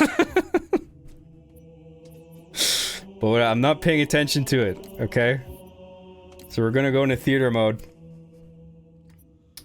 and then we're gonna look at my breakneck film. This works a little differently on the 360 version. This is obviously the Master Chief Collection version. I wouldn't use this version, but the way it operates, other than frame rate, is basically the same. I mean, it's the same game engine. So everything I said about the, like, button combos for lowering weapons and camera movement and player movement, all of that still applies exactly to the 360 version. The only difference is higher resolution and higher frame rate. Okay, so we're in theater mode, so I can pause it with A, hit Y to go into free roam. Right now it's locked onto the player, but I can press Y again, and then I have a true free roam camera where I can put it anywhere. And that's what's good about Halo, is that, you know, if you're doing GTA Machinima, for instance, right? Because of the way that game works, it's only rendering there's like a sphere of shit being rendered that's always relative to the player. The player's at the center, and the camera always has to be within range of that sphere around the player, basically, right? What's good about Halo is that the entirety of the arena is loaded into one instance, and any corner of it can be explored, regardless of what the player or any of the other players are doing, right? So I can get all these environmental shots. I can get a shot of a dumpster if I wanted. I could do, I could do some scenic water shots. It's paused right now, but if I press A, the game will progress. And it's just with the gameplay, with the game clock running, when you're getting environmental shots that are supposed to be quiet with no sound, you just have to be careful that you're not within range of players doing things or throwing grenades or whatever. If they're far enough away, it's not a concern. But even if they're quite far away, you might still be able to hear explosions and gunfire going off in the distance, and there's sort of a reverb to it because, like I said, all the audio is mixed in real time by the game itself. The drawback of it is that it all gets baked onto one sound layer, so you can't split all the different elements in post-production. So like gunfire, ambience, any kind of sound, it's all baked onto the one audio layer, and you can't divorce one element from another. But you can work around it, right? It's not a big deal. You just have to make sure, like, if you want environmental shots with no intruding sound, just create a gameplay film where players aren't doing anything, right? And then you just have the quiet map to yourself with no exterior or intrusive sounds to worry about. So yeah, so here's the camera, right? And say if I'm doing like a watch this pan, right? And then I'm gonna so the camera's slowly panning, or actually this is a track, this is a pan. So I'm panning, which is basically just rotating the camera in a fixed position. And this is tracking, right? And then when you do it up and down, this is called a jib. But you actually can't do this in Infinite. You can't change the altitude. In Reach, moving the camera up and down are mapped to the bumper buttons. But in Halo Infinite, I don't think there's a way to adjust the altitude. The only way to do it is to just sort of finesse the left and right analog sticks to sort of like if I didn't have the bumpers here and I wanted to raise my altitude, I'd have to like look up and then physically move the camera up and then look back down, right? So it means like you couldn't do any movements like this where it's like, I want a shot where we see the environment like this and then we jib down and then we reveal these characters doing a thing. The drawback of this is that you can't adjust the speed of this. It's one set speed. So you basically just have to make it work for you if you're gonna use this type of camera movement. But at least you can do it. In Infinite, you can't. So the velocity curves, right, that I keep going on about. This is a track, okay? I'm tracking, then I stop. Now, I don't know if that's clear to you guys, but that's very subtly going from whatever the velocity was to 0 on a gradual curve, right? To make it look like it's actually on a dolly, right? Maybe it'll be more noticeable if I do a fast track here. Right, you see it doesn't stop absolutely dead. In fact, there's actually a bit of a wobble to it, right? If I pan over here, it goes like this, and then it sort of does this. There's sort of an elasticity to the camera movement. Infinite doesn't work like that. If I lifted pressure off the analog stick, the camera would stop absolutely dead instantly, like on that frame. And there's no sort of bounce or elasticity to it. That may not seem like a big deal to you guys. That may seem like nitpicking, but to me, that's huge.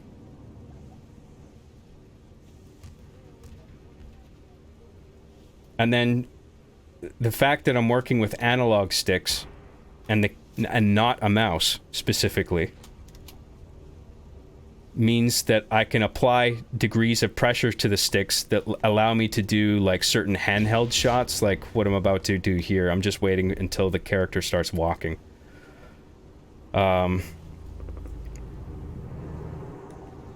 Anytime now.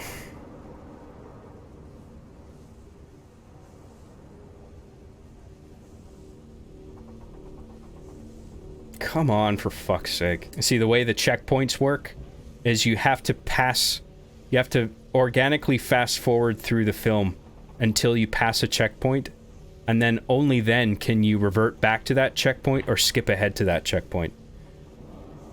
So, like, any checkpoints that would be generated beyond the point that I'm at right now, I can't get to it yet until I just fast forward and get there by letting the game play out on its own, you know what I mean? So that's it's just one of those things, like, that's the way the game works, and you just have to work around it.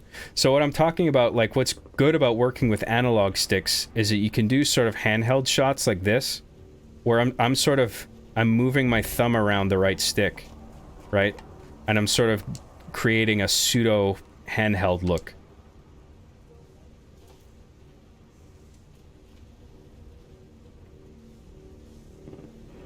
And then I can even, like, do like a pan up while I'm doing that, right?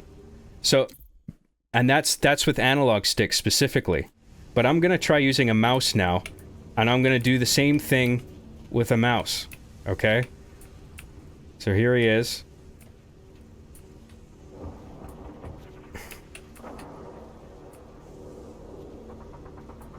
You see, it doesn't look quite the same. It looks like I'm moving it with a mouse, not to mention the WASD controls, which are a fixed velocity, 0 or 100, right? There's no degree of pressure that you can apply to the left stick, right? So the thumbsticks are way the fuck smoother, right? If I do it like this, you can see the sharpness in every single twitch of my hand and my wrist and whatever, right? This looks like mouse control, right? But then if I use the thumbstick, it's so much more smoother. Game over. So it's just like, that immediately rules out PC, like, keyboard control. Like, I'm definitely going to be using a controller with this, right? And because Halo is arena-based gameplay, I can put the camera anywhere I want in the map within the kill boundaries. And so I can do cool wide shots, like, you know, say I want to get that walking thing, but, like, I want to get it from, I don't know, let's frame this scene, this sign in the foreground, and then let's look at the evacuate sign in the background on the right side.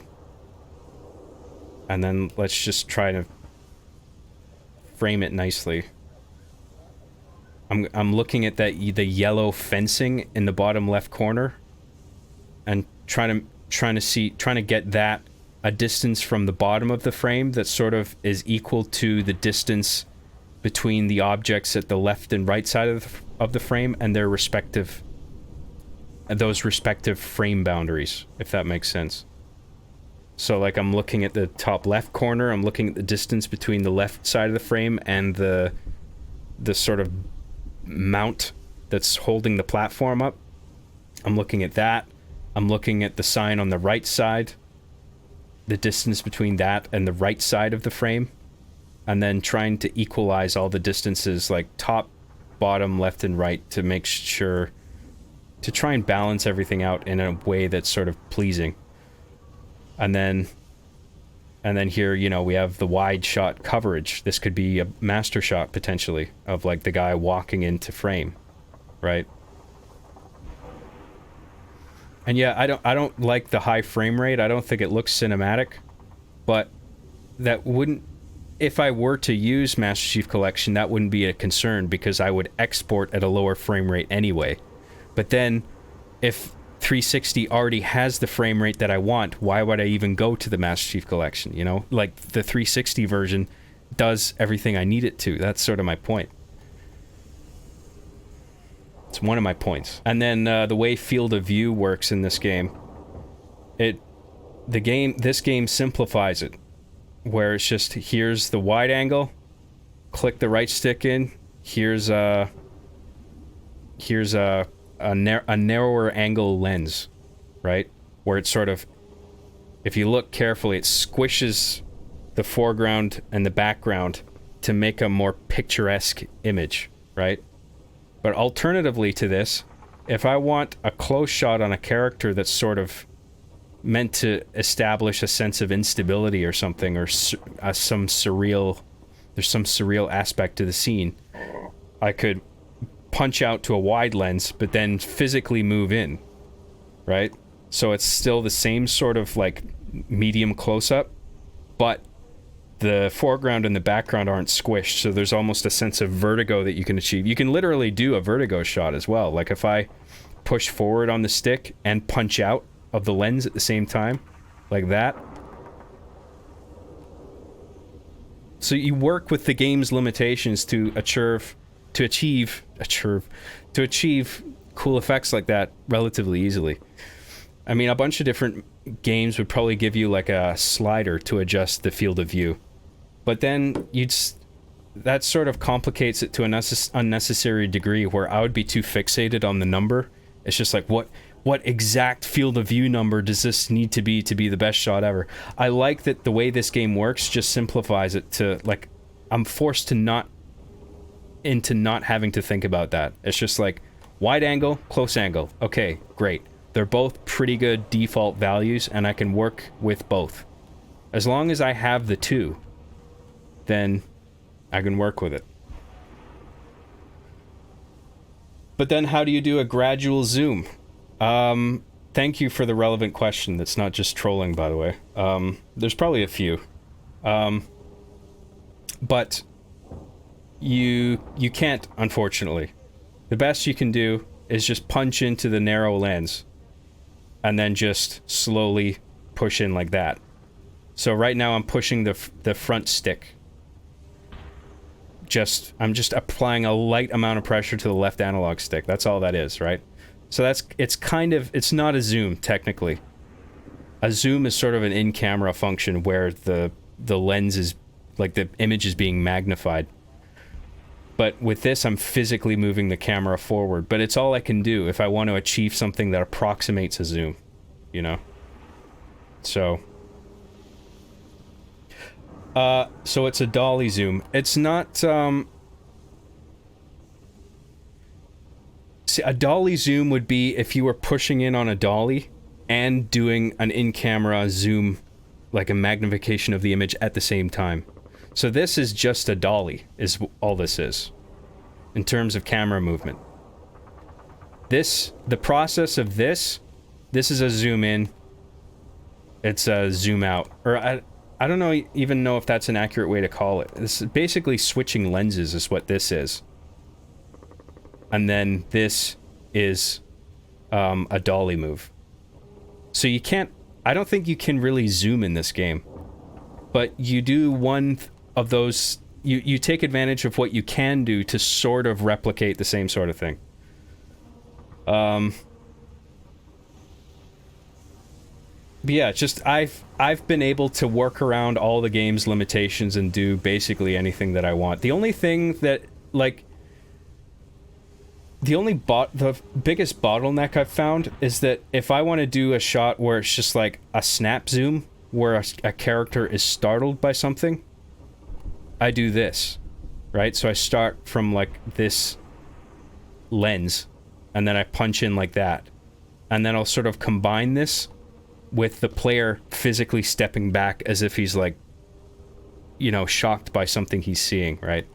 And the degree of it's such a substantial snap zoom because we're going from a relatively wide lens to a relatively slim one. And it's just such a radical change in the picture. Like, it would be cool if you could do a snap zoom that was more subtle. That's what I'm getting at.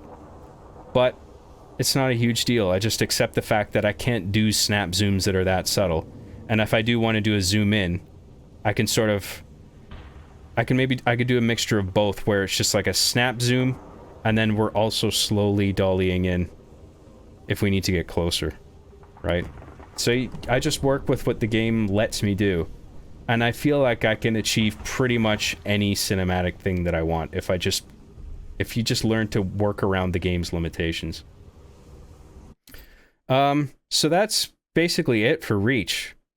And then the other thing I wanted to do was load up Infinite, and I'll show you the difference with the camera moves. Or you can do the Star Wars prequels method and digitally zoom in the frame in post. That's actually a great point. I forgot about that. Post zooms are absolutely a thing. So if you haven't heard the term post zoom, that's when in post-production you literally stretch the image out. So you're stretching out the pixels. So there's some loss of quality in the stretching out of it. But if you do it, if it's subtle enough, then the loss in quality will be negligible.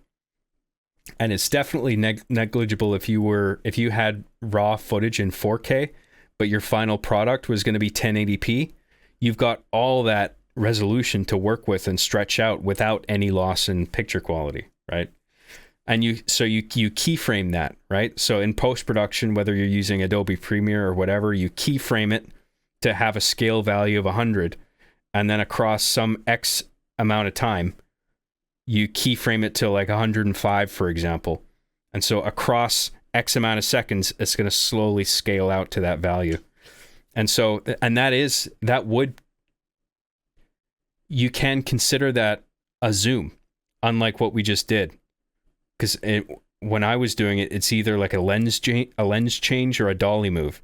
But in that case, in the post-production zoom, that is actually zooming in technically. So now we're going to do a custom game. We're going to create a match. We're going to go... What are the modes here? Oh, fuck all that. Let's look at the maps. Let's do that. I love that street map on here. See, like, I got nothing against Infinite fundamentally. Like, the maps are cool. Like, I would love it if this streets map was in Reach so I could use it. But unfortunately, you have to pick one game and stick with it. Because the aesthetics, like I was talking about earlier, the aesthetics are all different. You can't just mix and match games in a single project. Unless that's sort of the idea. Like in Arby and the Chief, I could see a situation where I could get away with that, where the toys acknowledge the fact for themselves and for the audience that we're moving from Halo 2 to Halo 3 now, or Halo 1, or whatever, right? You can jump between games, and you can write it so it makes sense. But when you're doing a project like I'm working on Hard Justice, for example, where the show doesn't acknowledge that it's taking place within a video game, unlike Arby and the Chief, right? So you have to stick with one. Okay, so right off the bat, there's no button input for lowering weapons. So if I wanted to lower my weapon here, I would have to use some logic script, either written with code manually or use their blueprint interface to sort of piece logical nodes together. That will, like, and you save that logic script as a component of a Forge map. And then I think this is the way it works, you load that Forge map up in Forge, and then the logic nodes on your blueprint will play out. And then if you've programmed it so players start with their weapons lowered, cool. But then you also have to program a method of the weapon getting brought back up. So, like, there may be a way to set it so there's a button input that you can put in to lower the weapon, and then a button you can press to bring the weapon back up, but you have to program it all yourself using the logic nodes. Maybe I could do that, but when you do that, you are restricted to the speed, the set speed at which the weapon gets lowered and lifted, and it's super quick. I can't demonstrate it for you here, but you can go on YouTube and you can look at the speed at which the weapons are lowered and raised, and it doesn't look nearly as good as on Reach. Because in Reach, it's slower. It's a bit more gradual, where it just looks organic. It's just like, okay, I'm shooting my gun. In Infinite, it would be like that. It just looks kind of silly. So I wouldn't want to take advantage of it. So, like, but you don't want to... When you're making a machinima, you want the characters to have some way of lowering their guns at the very least. Because if I make a movie like this, where everybody's just pointing their guns straight forward all the time, that looks stupid. Like, if in my story I have a scene with an armed character dealing with a civilian, I don't want the armed character pointing their gun in the guy's face. You know? So I need to be able to do that. And it looks the best in Reach and Halo 3 and maybe Halo 2. I haven't looked at Halo 2 in a while, and I don't know if the remastered version in the Master Chief Collection has made any adjustments to the way that works. I'm not sure. But anyway, we'll do a little walk through here, just so we can do some camera moves. I'm actually gonna reset this. I'm gonna end the game, and then I'm gonna start a new game.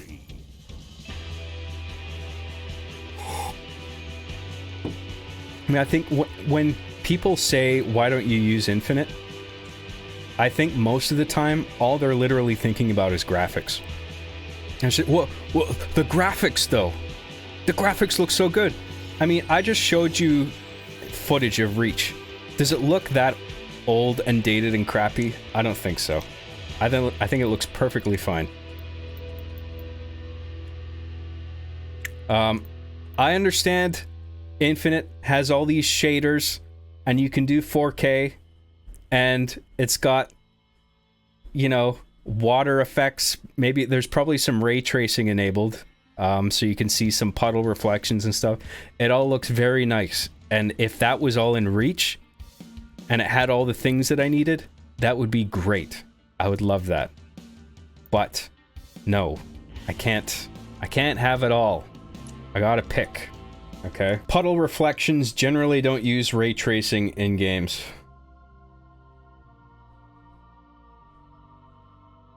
Well, it's a reflective surface. Why wouldn't it? I mean, I'm not saying every game has to. But I think anything that creates a reflection, whether it's glass, water, I mean, even like some metal surfaces with a degree of a reflective property is going to reflect to some degree. And I think there are games that would let you turn on ray tracing or just have it enabled by default. But I don't think it's always the case that any game with a puddle isn't going to use ray tracing. Like, look at those puddles there. I mean, that is... I don't know if that's going to reflect players. If, like, a player was to walk across that stretch of cement there, would we see the player in the reflection? Or is the reflection just basically taking the map data and reflecting that to sort of save on the hardware taxation? I imagine if a player were to run across that, then it would reflect. But, I mean, maybe I'm not understanding what you're saying. I don't mean to put words in your mouth. I'm just... I mean, look, this looks fantastic. I mean, this sort of chewed up cement. The puddle is sort of dirty. Yeah, screen space reflections, is that the term I'm thinking of? Where it's only reflecting the environment and not the player? or no sort of dynamic activity. All it's reflecting is static geometry. I'm not saying this doesn't look great. It does. And if it looked this good in Reach, that would be awesome. But it's just not that important to the story, frankly. I don't need it. And with all the other shit that Reach has to offer that works for me and what I'm doing, I have to go with that. Like, yeah, the graphics look great here, but like, I can lower weapons, but it doesn't look good. I can't do offline profiles. I can't control 4 players at once unless I were to have 4 individual systems with 4 separate copies of the game. Right? I'm actually gonna test that reflection thing by trying to see if it casts my reflection in the theater mode.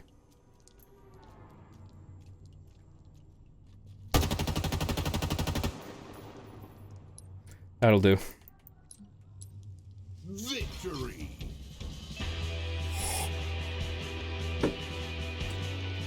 It does look great. I don't equate underlying tech to visual quality. Well, sometimes the underlying tech is the visual quality is the result of underlying tech. I don't quite know what you're saying.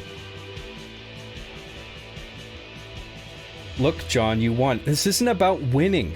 I get this question a lot, and I'm making a case, a detailed case for why I do what I do. Because I think a lot of people just don't get it. And here's my case, okay? And I'm gonna go over everything because I think it's interesting. But you're probably just trolling me. I'm not...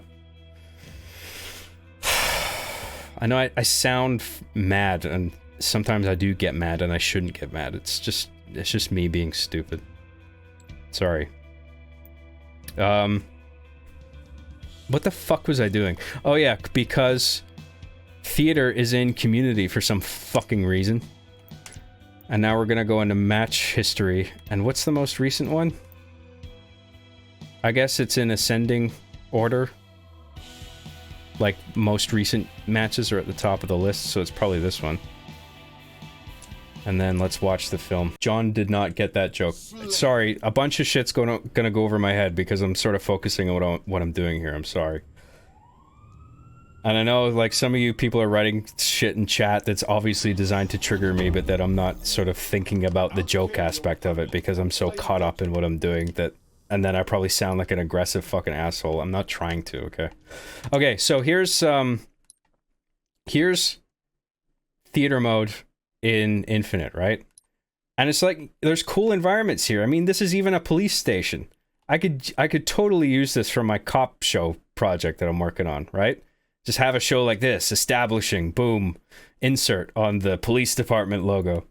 And then have that fucking generic shot that you always have to do in like a police or CIA place where it's like top down looking at the fucking logo on the floor or something like that, right? And then the main character walks across the logo. Great environment for... This would be awesome for what I'm doing. But like I said, there's a lot of factors to consider in choosing a game that does the most for me, based on the way I work and how I want it to look and stuff, right? So anyway, we're going to pause the game. We're going to bring up the interface just so I can see the controls. And you'll see, like, in the top right where it shows all the controls, the bumpers don't do anything. So there's no altitude adjustment. So if I want to change the height of the camera, I have to either look down and move back or look up and move forward, right? And then vice versa for going down, right? So that altitude thing is a bit of a problem because sometimes I do use those bumper controls for camera jibs. And so we can toggle the UI. Oh no, well, beyond the UI, luckily, the first time I loaded this up, I saw the blue outline around the player. Because, I mean, it's blue for friendly, red for hostile, right? And I was just like, fuck. But then I realized you could change that. If you press X, you can get rid of that. And so there, it's gone now. And I was like, okay, that's a relief. But then I'm going to demonstrate, I'm going to get rid of the UI. I don't know why that shield is still there. Oh, there, it's gone now. So here's the camera velocity curves I'm talking about, right? You remember when I stopped the camera in reach, like I track the camera in reach and I lift pressure off the stick, it does a sort of elasticity thing where it sort of wobbles and then it finds its resting place. On here, there's just a direct, it stops absolutely dead. You see that? That bugs the fuck out of me personally. Maybe it's, again, maybe it's not a big deal to you guys, but I see this all the time, even in mainstream trailers for like Call of Duty and shit like that, right? Inertia, whatever the fuck it's called. I don't like the way it looks, okay? I want it to look like it's actually on a dolly to give it that extra cinematic flavor, shall we say, okay? I don't want it to stop dead like that. And it's so odd, like, I see so many like Machinima, or not well, technically it is Machinima, but like, you know when they do trailers for the new Call of Duty Warzone or whatever the fuck, and then the camera is obviously following a path based on a series of nodes, and it's the camera turns sharply every time it hits one of those nodes on the path. It's just like the camera will do this, and then all of a sudden, boom, we're in this direction, and then we're going over here. Like, there's absolutely no smoothness to this. So it looks... Your brain registers this immediately as artificial. Like, this is a fake camera going through a fake environment. It's obviously a fake environment. You can even tell that with the Reach camera. But I'm just saying, just by the fact alone that the camera in Reach moves in a more cinematic way, as if it's actually on a physical dolly, that goes a long way in immersion for me, and that's the one I want to use. But it's not, that's one of a number of many factors, right? So you see how it's like it goes straight from 100 to 0 in terms of velocity frame by frame. There's no elasticity to this. I mean, you could sort of I think someone said it, yeah. Can you slow it down manually to emulate inertia? You can, but it's sort of the same thing as trying to operate a handheld with a mouse, right? So if I do this, like, fuck, remember when I was doing the handheld with this thumbstick in Reach? There's even a smoothness applied in that case in terms of panning and tilt, right? But here, the same thing applies where there's just dead drops in velocity from whatever the degree you're pushing it at to 0 in the span of a single frame being rendered, right? So it doesn't look, it just looks that it just looks like one direct vector and then another one followed by another one. It looks computerized. And then in this case, I think the mouse actually looks a bit better. Like if I were to just do it by hand with a mouse, but I mean, it's not even letting me do it. I don't know why. It's registering my mouse clicks, but it's not letting me look around. I don't know why. But, I mean, I already did the mouse movement in Reach, so it would look the same in this as well. But yeah, I mean, I don't like the look of the camera in this. Like, I can't do the same handheld sort of thing. Like, you see how sharp all the endpoints are of the movement? So yeah, that's a big thing for me. I mean, I imagine some of you in the chat are just like, are you fucking kidding me, dude? Like, that's such a small thing. I don't think it's small, okay? Hopefully some of you can appreciate what I'm trying to get at, what I'm getting at here. Maybe you could still use this map for establishing shots of the police station, then use Reach for interiors. Not I won't even say a terrible idea. It's not a bad idea. It actually isn't, but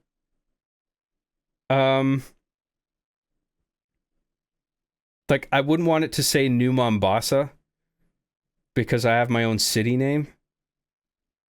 So that's the thing, like things like that. Like I mean, it's a cool thought to use an insignia like this for a shot if I were to use this game, but then based on the fact that Mombasa is there, I probably wouldn't even use it. Maybe I would, I don't know. But I'd have to like rewrite the script of it to sort of acknowledge the graphic. Like, I don't really want to do that. But I mean, there's issues with that in Reach where there's certain logos and like acronyms or words or whatever where it's just like that doesn't make diegetic sense for what I'm doing in my script, but then I just sort of choose to ignore that, you know. Or at least I don't draw the camera in to focus on it. Like I wouldn't dedicate a shot to like an insignia or a mark on a Reach map that didn't make sense diegetically to what I was doing.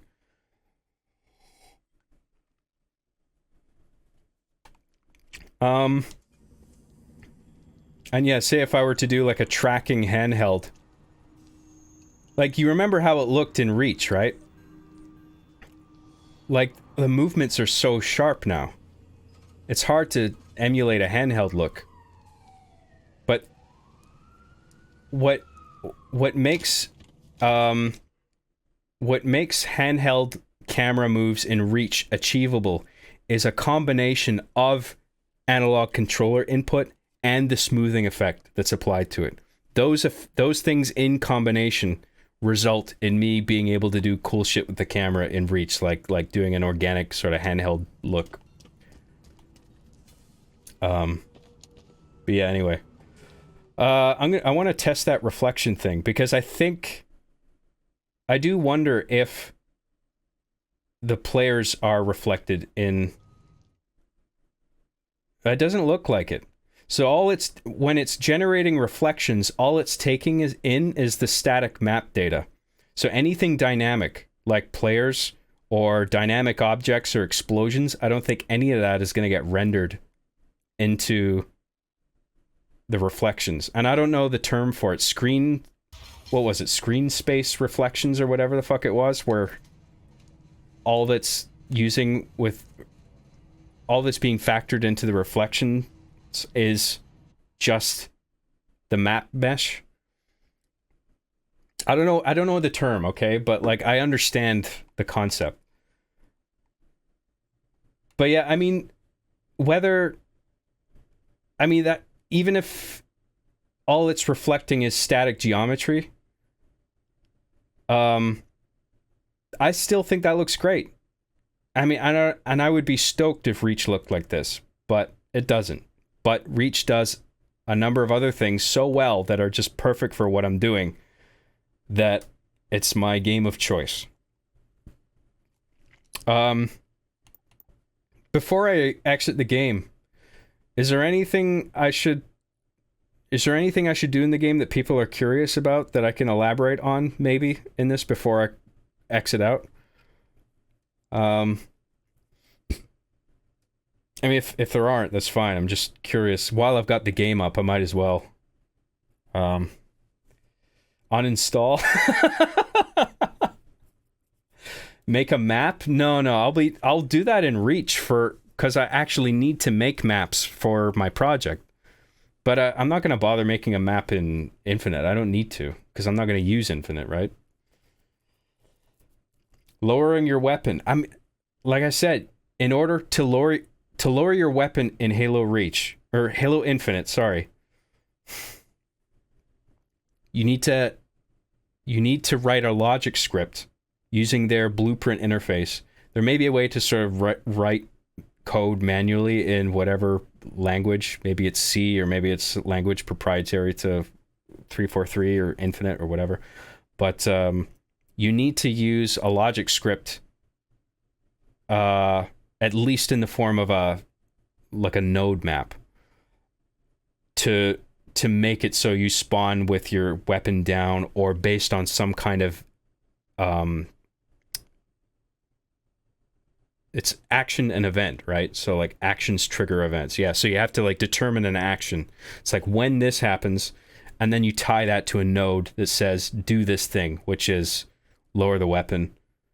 And then it's just like, I mean, it's just basically if statements and booleans and sort of drawn out in a sort of node form. I mean, I could do that, but I already know how it looks. the lifting and the lowering of the weapons, it's way too fast. It doesn't look good on camera. So, and the video I watched was like a year old on YouTube, and the guy was saying like, hopefully there's a patch that fixes this and makes it easy, but I don't think there's ever been a patch that sort of fixes this issue. Like, it's as hard as ever to just get that. I mean, maybe it's not that hard, but like, it's just, I feel unnecessarily, I mean, I say unnecessarily complicated, but obviously the reason for ruling it out on the side of the developers is to minimize the amount of avenues that the game is potentially exploited, and they use it to like cheat, right? Like, if you have any sort of unnecessary character states or animations, those are all potential avenues of exploitation for people to cheat, and you want to minimize that as much as possible. So I understand, like, because Bungie, or 343 rather, they want Halo Infinite to compete with the sort of array of competitive shooters that are available right now that are like considered, like, you know, I'm sure they want Halo Infinite to be something like Counter-Strike, not so much Counter-Strike 2, but the original Counter-Strike or Apex, or one of these things where people are playing it like there's a serious sort of competitive environment around them, where like people are playing it on like an esports level at like large scale. I'm sure they would like Infinite to be one of those. I don't think it has achieved that, but in pursuit of that, I think 343 is eliminating any sort of unnecessary states or animations to limit the exploitation of it. So I get why they're not as accommodating to like Machinima projects as they used to be, because like the Halo 3 and Halo Reach theater stuff was implemented around the time where Rooster Teeth was a big thing, right? Rooster Teeth made their show with Halo, starting with Halo 1.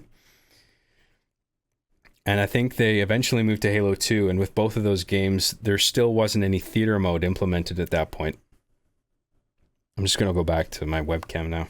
There wasn't any theater mode at that point, so you couldn't have a free roaming camera pointing wherever you wanted, placed wherever you wanted. A player had to be the camera. And so there had to be a reticule. There was always a reticule in the middle of the screen. That's why if you watch like old Rooster Teeth episodes, you see the gun cursor in the middle, because you can't get rid of it. Maybe there's a way to get rid of it in Halo 2, but you still had to use a player as the camera.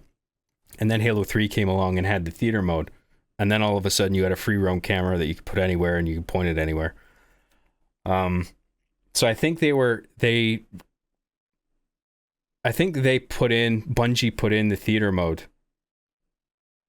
inspired by what Rooster Teeth was doing, and sort of not only expanding their tool set, but like allowing any sort of player who enjoyed Halo to make their own films in a similar way. But now that the focus has sort of shifted away from that into just competitive online gaming, where it's just like, we don't need this Machinima shit anymore. Who cares? Nobody's making Machinima anymore except me. Because I'm a fucking loser. But I accept that, because I like the stories that I'm writing, and I feel like I can pull them off in Reach especially. Like, I've considered other games, other Halo games, and other games entirely, like Fortnite and shit. I mean, as much as I hate the Fortnite aesthetic, I have thought about it, but like, it's not the way I want to go. Personally. So I don't think there's anything I need to show off in Halo Infinite. I think we're done with that, right? I just wanted to demonstrate the differences, mainly the difference between the way the cameras work in Reach and Halo Infinite.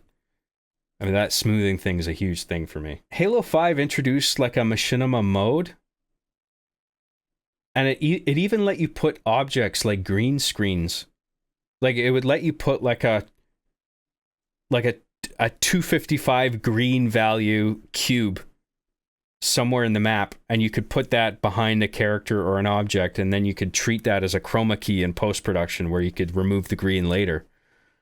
Like, that was interesting, but then that had I don't think you could lower your weapons in Halo 5. I haven't looked at Halo 5 the way it works in a while. Maybe I'm wrong about that. Maybe it was patched. Maybe you can lower your weapons somehow in Halo 5, but if you can't lower your weapons, it's immediately ruled out as an option. If I can't have 4 players offline on a single system, it's immediately ruled out as an option. Okay, there's a number of factors that are just deal breakers where it's just like, if I can't do this, no, I will not use this game. I'm sorry. Okay. So it's just when people say like, why aren't you using Infinite? Like, because they're just thinking solely about graphics. They don't understand the limitations of each game, right? They all have pros and cons. And there's a great number of pros and cons to each of them. And I have actually, I'm not saying I've explored every single thing. Maybe I've overlooked a few things, but I have done a lot of looking into what every game has to offer. And Reach is the best option for me, apparently. Still. Even though it's an old game, I don't care. It doesn't even look that bad. It looks pretty good, considering how old it is, I think. And whether it's on 360 or the Master Chief Collection. I mean, there's not even that much of a difference, really. The biggest one is frame rate. But whatever, I don't give a shit about frame rate. I don't know if there was a PC release for Halo 5. But anyway, the armor aesthetics for Halo 5, I feel like that's an obstacle. If I remember correctly, a lot of the armor designs in Halo 5 are just sort of far out and like unpractical. And it's just like, what is this? Like, what? I don't understand the practical utility of this design in the context of the world that it's taking place in. Like, it just feels like a lot of unnecessary bells and whistles and like armor looking cool for the sake of looking cool, and that's it, you know? Yes, like the aesthetic in Halo 5 is a big turnoff for me, despite some machinima options, which I thought were cool that they even bothered with that. But then in Halo Infinite, they didn't even bother to reintroduce those. Like, there's no, I don't think, there actually might be a machinima mode in Infinite that just sort of adjusts some global sort of game session things. Like, I don't even know what it is. Just, all I know is there's enough about Infinite from what I do know that I have to just rule it out as an option. Just the weapon lowering alone is a huge thing, and the way the camera works, and no offline 4-player split screen. Because I need to be able to control all the action. Like, if I am not going back to fucking directing 15 people on an Xbox Live match of 16 players total, me being one as the camera. And I mean, it wouldn't be as the camera. If I was using Reach on Xbox Live, for instance, like, there would be the free roam camera separate in theater mode. But the point is, I'm not directing a crew of online actors because, I mean, not only do you have lag coming in as an obstacle, right? Like, I'm talking about network lag. Because when you're doing a 16-player custom game, there's almost always a guy with shitty connection that fucks it up for everybody. It's probably standards have evolved, networking standards have evolved to a point now where that's less of an issue than it used to be, but there's still the risk of it. And then it's just getting everybody to focus and do what you want. Like, if I have complete control over 4 controllers on one system, I can control exactly how it's going to look, right down to the frame, right down to the smallest little movement, right? That's what I want. That's the way I insist on doing it. I'm not telling people over a microphone, do this, do that, get into the vehicle, okay, walk at this pace, like, because I don't know if they're going to hold the pace properly. I don't have to tell people to do something over and over again. Like, I don't want to do it. I need to be able to control 4 players minimum offline in a single instance myself. Reach lets me do that. Reach also has armor abilities, right? Unlike Halo 3, right? So some of you might be asking, well, Halo 3 has some benefits. Maybe you should consider Halo 3. And I did consider Halo 3, but I don't think Halo 3 has armor abilities. Actually, no, that I don't think that's true. I think it actually does. I think just Reach expanded on it a bit more and introduced more things you could do.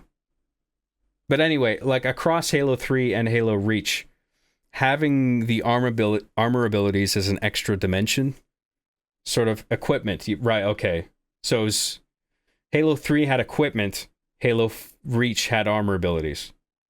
But they were sort of the same thing, right?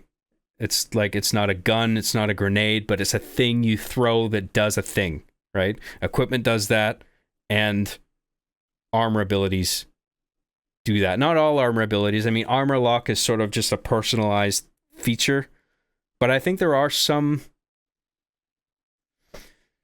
I don't know. I'm just remembering a bunch of shit now because, like in Halo 3, I remember you could throw down a thing, and it would generate a shield or like a sort of healing sphere.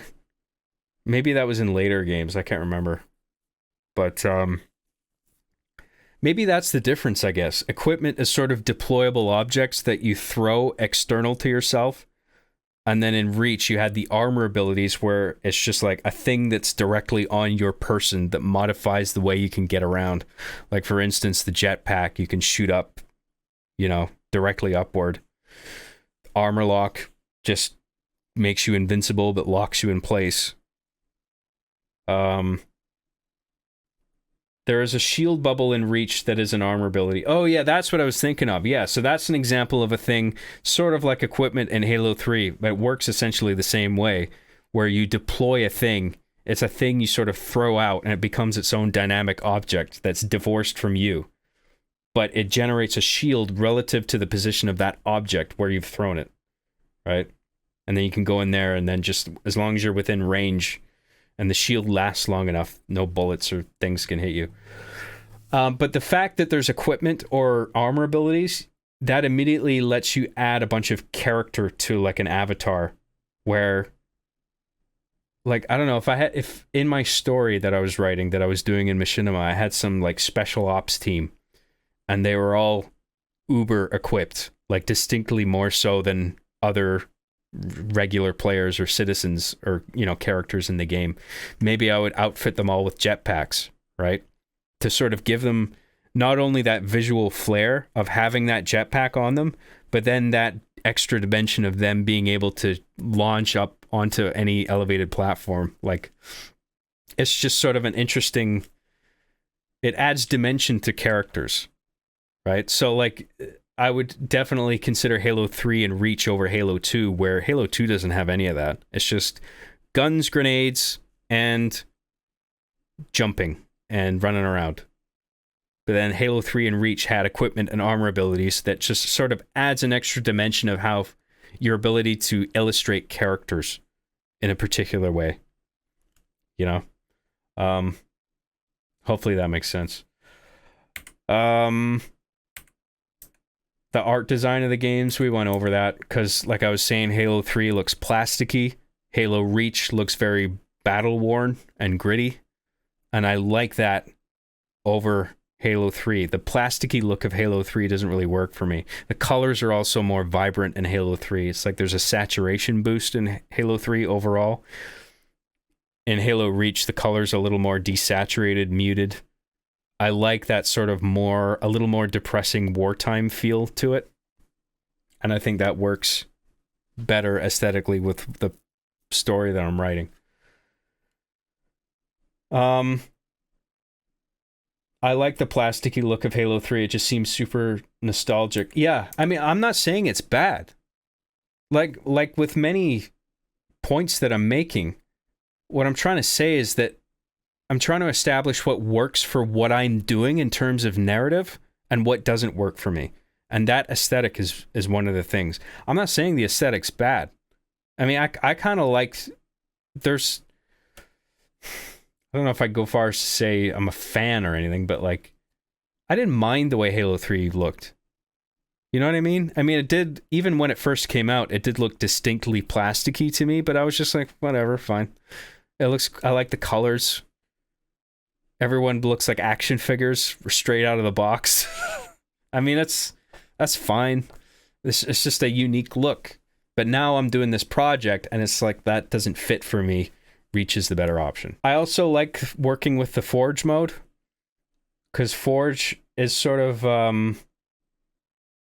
there's things you can do in Forge to get footage that you can't do in a custom game. So the way Forge was sort of an interesting thing when it first came out, because I mean there were map makers before, but what Forge let you do was have a game in progress, and then while that game is in progress and things and explosions and guns are going off in real time, you can have a monitor or multiple monitors floating around spawning objects into the world in real time. So like while somebody is trying to shoot another player, a monitor could fly in and spawn an object that acts as a shield and protects that player. Like that was pretty innovative around that time. I don't know a lot of games, if any other games, were doing that at the time. That was really cool. Because most map makers up until that point were just like, I mean, you could see the geometry of the map, you could see all the objects, but it wasn't the physics at least weren't being calculated in real time. Like everything was just sort of frozen in place until you'd finally press the play button or whatever just to get the game going, and then the physics engine would kick in. And then it's just like, okay, here, you can interact with the world now. What Forge did was let you interact with the world and spawn new shit into it at the same time, and do that in multiplayer. You know, it was really cool. Like Gary's mod works the same way. That's true. But what that lets you do is, say if in my Machinima series I had a scene where I wanted a door to open and close, like you saw it physically open or close. You can't do that in a custom game because you can't interact with static geometry that way. But in Forge, geometry in Forge has this weird state of being static and dynamic at the same time, right? Where a monitor can move scenery around, but then once it's placed, that scenery is locked in place and regular players can't interact with it, move it, or anything. It's basically, it might as well just be a solid wall, right? In Forge, you can grab a door and raise your altitude with the bumpers, much like the camera, up or down, and then you can move the door, right? As if it was opening or closing. And then you can load that Forge game up in theater mode and grab a quick little insert of that door getting opened or closed, right? And then you intercut that in editing with the footage that you get in a regular custom game of just the players doing their thing. Because the drawback of doing stuff in Forge is that the players all have to be a team color. Because everybody's on a team in Forge. You can't do a free-for-all in Forge. And as soon as you're on a team in Halo, that immediately overrides your primary color with whatever the team color is, like red, blue, pink, whatever. Just all these, an array of primary colors. Right? So you can't exactly intercut all shots that you get with Forge with all the shots that you get from doing a custom game, because the players are probably going to look different because of the team color overrides. But you can intercut a little insert like that where a door opens or closes, right? And throw that in post-production with the shots that you get in the custom game. And then it looks like the door is opening or closing in that scene in the final product. So that's an example of some cool, like you can take advantage of the way Forge uniquely works and integrate that with the rest of your footage that you would normally just get in a custom game. The resolution, I mean, people call Reach an old game, but not only does it still look good, but like I was saying, it outputs via HDMI at 1080p. And I still work with 1080p in my projects, and I still export at 1080p. So, you know, it's not like I'm capturing Genesis footage and upscaling it. You know what I mean? Where that would run at probably like 240p at the most, right? Like the original 360 version is designed to output at 1080. Progressive scan. So I can still ingest that footage and edit it, and I think it looks fine. So just because the game is over a decade old, that doesn't mean the footage is outdated. You know what I mean? I think it still looks fine. And now I'll just answer some, if people have questions about anything that I said, now's the time to ask me. And I think we'll do the super chats first, if that's okay. So if you don't want to send a super chat, but you have a question, just hang on still. Maybe it'll be asked by the super chats. And if it's not, just wait until I'm done with those and then post your questions in the regular chat, and then I'll get to them, okay? Lord Coventry for $5 says 100% with you on Reach. Halo 3 is solid. Parentheses, I prefer Reach's look. 4 has poor walking mechanics. 5, yeah, I mean, it's small details like that. I didn't even bring that up, but yeah. I mean, I'd have to look at Halo 4 and how the walking cycles work, but yeah, if there's not proper blending between walking and running, that is a potential deal breaker if it doesn't look good, you know? Reach smooths all that out. Like, it just, whatever you're trying to do, it looks good on camera. That's one of the reasons I like Reach so much. 5 equals no split screen. Yes. Infinite equals foobar machinima mode. For those who don't know, foobar means fucked up beyond all recognition. I didn't really explore the Infinite Machinima mode too much, but like I said, I know enough about the way Infinite works that I know that it's not going to work for what I want to do. Turbo Chief for $1.99 says, Job, use American Truck Simulator for your machinimas. Yeah, I don't think that's going to work either, sorry. I seriously commend you for still using Reach. I just couldn't accept its limitations after a decade. I'm glad to see you're still able to see different approaches and new ideas in the engine. Yeah, I mean, I just think it comes down to writing. I mean, there is certainly limitations, but I think I'm pretty good at finding a way around them. And the game still does enough for me that's beneficial that it's still preferable. Yeah, Halo 5 had the worst armor/art style. Yeah, I agree. I didn't like the look of it at all. I liked Halo 3 for its high saturation. It just looked vibrant. Reach defo had more options for variety with foraging characters. That's a great point. I mean, there's reasons to use Halo 3. Color, saturations, and the clean look that it has in regard to armor permutation is certainly one of them, depending on the project that you're doing. SFM, I would be very interested in playing around with that later on. Source Filmmaker seems really cool. It's just, it feels like a lot to sort of dive into. And there's other big things that I'd rather do first than dive into that. Like, I have this Hard Justice project, and I feel that a Halo game is the best thing to use.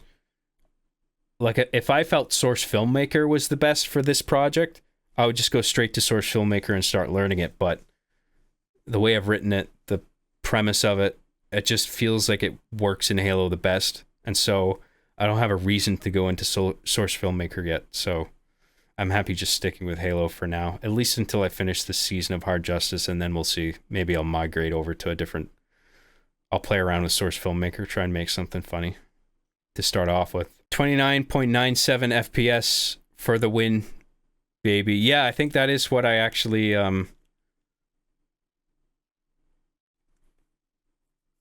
I can't remember if that's what I export at. It's either that or 30. I mean, the 0.97 thing, that just depends on the camera you're using and like because typically when you're editing and you ingest raw footage, you want your timeline settings to match the properties of the footage. So you'll have cameras that record footage and save footage at 29.97 frames per second. It's like considered 30 FPS dropped frame, some bullshit like that. I don't remember exactly what it means. I mean, it means some frames are dropped, but I don't know exactly why it happens. But anyway, like typically you want to ingest footage in a sequence that matches the FPS of the raw footage, and then you want to export at that same footage as well. Unless you want to deliberately downscale the FPS to something like 24, where you want it to look more cinematic than it was originally recorded. But anyway. Your autism is something the film industry lacks these days. Actual in-depth reasoning for preference of tools and medium for your reasons on your projects is an enjoyable listen. Well, I'm glad you enjoyed it. Thank you. That's a relief. I was worried about it. I was worried about boring everybody. Job, in all seriousness, we get you, baby. Reach still fits your needs. Super informative. I hope so. I hope it's actually, like, of interest to people, too. And I hope I've inspired people to, like... Because I still think Machinima is a cool thing to take advantage of as a filmmaking teaching tool more than anything else. Like, if you have an interest in filmmaking and you like video games, make a Machinima thing. Absolutely. There's games that'll let you do it. Some better than others. Reach is my favorite. You can learn how to make movies doing it. You can learn a lot from it. As I did. In Halo 4, walking and turning automatically raises your weapon if you have it lowered. See, that's a great... I mean, right there. That's fucked. I can't use that. I cannot use that. Because I'm going to have situations where I want my characters to be walking and the whole time they're in an alert carry state where the gun is at their waist. I don't want to deal with this bullshit where as soon as I start walking, the gun by default goes up like this. Like, I can't get around that. Job, I wasn't listening. Can you go over the whole stream again, please? Of course, sorry. Yeah, I'm not doing that, sorry. You can rewind, actually. That's another option. I know you're just fucking with me. I'm just, I'm throwing the trolling back. Halo 5 had AIDS on the disc. I wasn't aware. It's an interesting thing to add on. Job, any thought on going into Blender for custom animations, Halo related or not, just as a new art medium for your stories? Keep it up, you mad Canadian beaver. Oh yeah, I've used Blender already. Like, I've built some basic environments and shit in Blender. And when I go eventually into game development, because I do want to make a video game, I'm absolutely going to be using Blender and probably Godot for either Godot or Unreal Engine. One or the other.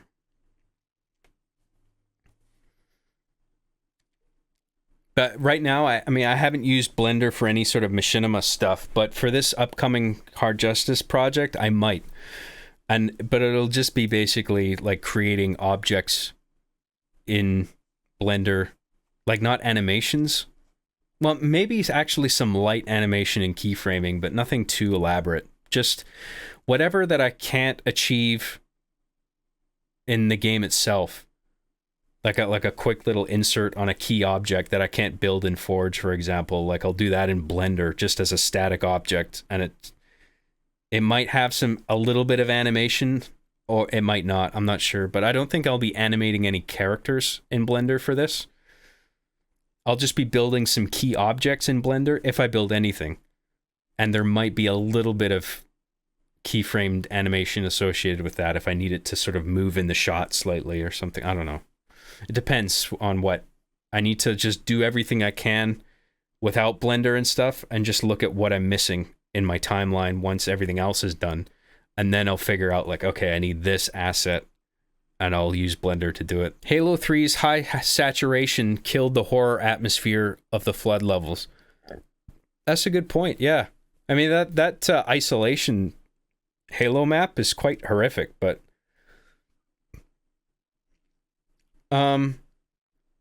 I think I don't think it's like not scary as a result of the colors, but if you were to desaturate that image, the horror effect would be amplified, I think. So yeah, there's pros and cons to the color thing. It just depends on what you're trying to do. The problem with Halo 4 and Halo 5's armor is that they tried making the armor look more flexible while still trying to keep the tanky aspect, so it was just tight suits with bulky chest pieces and helmets. To keep the tanky aspect, so like just looking tanky for its own sake, rather than having any sort of practical utility. Ironically, they made it even worse since Chief's shoulders literally clip with his chest in cutscenes. Oh, right, yeah. Now that doesn't, the clipping in cutscenes, that doesn't really bother me overall. Unless it's like really egregious, but most of the time I understand that sort of thing. It's just like, yeah, whatever. You got pieces of armor that are sort of clipping. I get it. Just remember, kids, forcing 30 frames per second and or 29.97 frames per second to 24 will produce a dropped frame every fifth frame and will look jerky and bad. You have some more wiggle room if your video source is 60 FPS native. Yes. I am familiar with what you're describing there.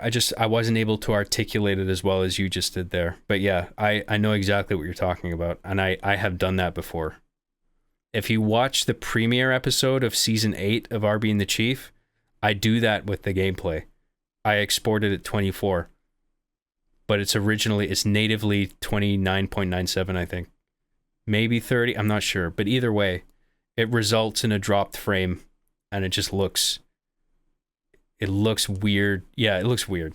It doesn't look good. John, you can essentially import animations like Source Filmmaker and create accurate graphical objects to match the game, even if it's used to splice certain things into game shots.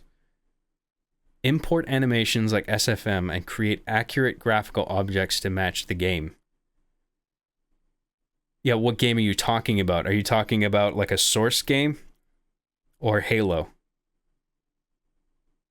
You're probably talking about Source, right? Because they use Source games as a base.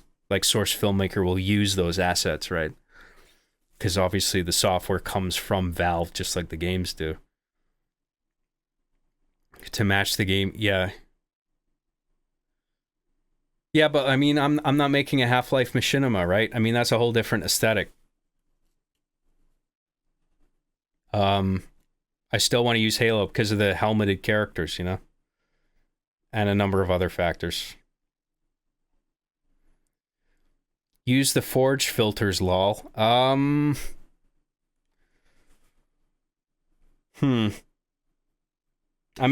I think I may have used those at some point, but usually it's in a context where is like an RB and the Chief context where they are acknowledged as objects placed in the world that modifies the look of everything. Like, it's never used in a way to sort of... It's never used in a way that the Forge environment nodes aren't acknowledged as a present object. You know what I mean? Like, because I've never really felt the need to augment the environment in that way. And there might be some rare exceptions where I wanted a map to look darker than it is natively. And so I may have put like a sort of darkening filter on it, or not monochrome, but like there's one where it just sort of really amps up the contrast or the saturation or something. It makes everything look darker. I may have used that to sort of alter the look of a map for maybe a dream sequence or something, but I've barely done that.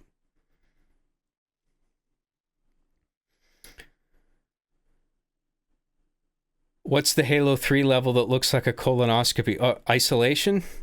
The one with the forge growths on the underside of the map, and it's like grassy on the top. I think it's called Isolation in Halo 3. Kiro for $5 says, "Hi John, I wasn't watching the past 15 plus years of episodes. Can you do it again?" Sure. What was the first episode? The pilot. Exterior. Last resort. A guy on a guy on a turret is shooting at a concrete block that two other players are hiding behind. Yeah, I'm not going over all the episodes, sorry. You'll just have to watch it from the beginning. Using Blender for Halo shots. Wait, sorry, what's the context of that? Are you talking about the SFM thing? You can essentially import animations like SFM. Oh, like SFM. You can import animations and into Blender. You can essentially import animations into Blender and create accurate graphical objects to match the game. Yeah, I don't understand how, though. I mean, I understand building a mesh and then sort of replicating the lighting conditions of the environment you intend to superimpose the object on top of, right? Because you want it to look like it's actually in that room. wherever the room may be in Halo, right? You sort of want to replicate that lighting setup in Blender. Light the object in a similar way as the room is lit, and put it against a green screen, and then overlay it over the plate shot. Right? Is that what you're talking about? Job's doing the gotta piss jitter. Yeah, I know. Don't call it out. You're embarrassing me. Oh, hell yeah, you're live. I've been binging your channel while recovering from surgery. Oh, that's awesome. Well, not the fact that you need surgery, obviously. Sorry. But I'm glad you're doing okay and you got some entertainment. You're enjoying the channel. But import the game animations into Blender to save time on animating and such. Import the game animations into Blender? So like the Halo Reach animations? Because, yeah, I guess since it's on PC in the form of the Master Chief Collection, you could gain access to all those animation files, right? Kind of like how people mod whatever new game that comes out. So you can bring those files into Blender and manipulate them and sort of get them to match up with the way characters are natively animated. Is that kind of what you mean? To save time on animating and such. I wouldn't be doing character animation though in Blender. Like I would just be at the most probably just keyframing the position data of certain key objects that I build that I can't build in Forge. Like a little keypad, for example, or something like that. You know what I mean? That I can't build that quite in Forge, but if I do it in Blender and light it in a similar way, I can superimpose that over a plate shot, and then it's like it's there, as long as the camera angles match up. There is a Halo asset library where all the Halo objects from Reach are basically ready to use in Blender that use in-game shaders. Interesting. So, well, the issue is, I mean, it's not really an issue, but like, if I'm building something in Blender to complement the footage that I shoot for Hard Justice, it would be something that I can't build in Forge. So if it exists in Forge and I can use it for my storytelling purposes, I'll just do that. Like, I don't need to use Blender at that point. Blender would be for creating objects that I need there present in the scene to sort of translate a certain story beat to the audience, to make them understand, like, this is a specific thing that's happening right now. This character's doing this thing to this thing. If there's a pre-existing asset for that already, I would just use that. Like the objects from Reach, you're saying there's a library of them. I get that, but if they're already in the game, then I'll just use them in the game. I don't need to build anything from Blender, right? But maybe there could be a situation where there is an object in Halo Reach that I can't animate, but it would be cool if I could animate it in some way. It would help the story. In which case, I could find that object in the online library and bring that into Blender and then do whatever I want with it. Do whatever position keyframing or whatever I need. So that's it's a valuable thing to know. I wasn't aware. That's cool. It makes sense too. Now that these games are on PC, of course, like, people are just going to pull all these assets out and do whatever the fuck with them. So I'll be sure to listen to premium content while I recover from my lobotomy. Well, that's what it's for. So in terms of a scene, if you wanted a part of a map to be destructible, like a wall breaking open, would you use Blender for that, using the map asset, or would it be too cinematic? I would figure out a way to shoot a scene like that didn't involve us seeing the wall breaking open. But if I felt something like that was absolutely key to the scene, like the audience needs to see it, then I would consider doing something like you described. Yeah. In Blender, because obviously I can't do something like that in Forge, but yeah. So yeah, that would be a good, like, if I wanted a destructible wall in Blender, I would want to take an actual wall asset from Reach, which is probably, I'm guessing, made available online in one of the libraries you described, and then I could take that into Blender and then basically chop it up into blocks and apply some kind of physics engine to make all the blocks sort of blow out based on an external force that's coming at it. I'm guessing. I mean, I'm pretty familiar with 3D animation. It's just I'm not super into the way Blender works at this point. I have used it though. I've used it to make very basic environments and lighting. That's it. And like specular mapping and that kind of thing, but I haven't done really any kind of physics stuff with it, you know?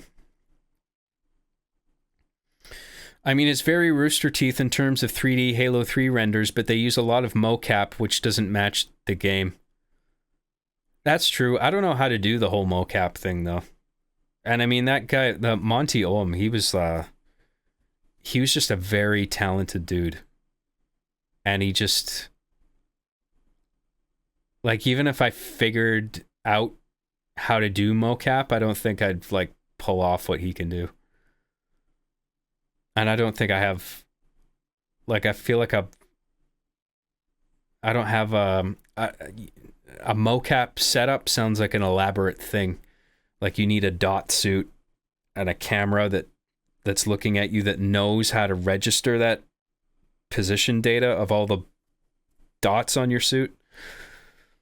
And then software that translates that into like, that's kind of an elaborate setup. I mean, Monty had a whole like floor of the Rooster Teeth studio to himself to do his thing. Like gym mats everywhere, like cameras, and there's just like a laptop on a desk nearby. Like he had a big setup. I don't have the space for that kind of shit.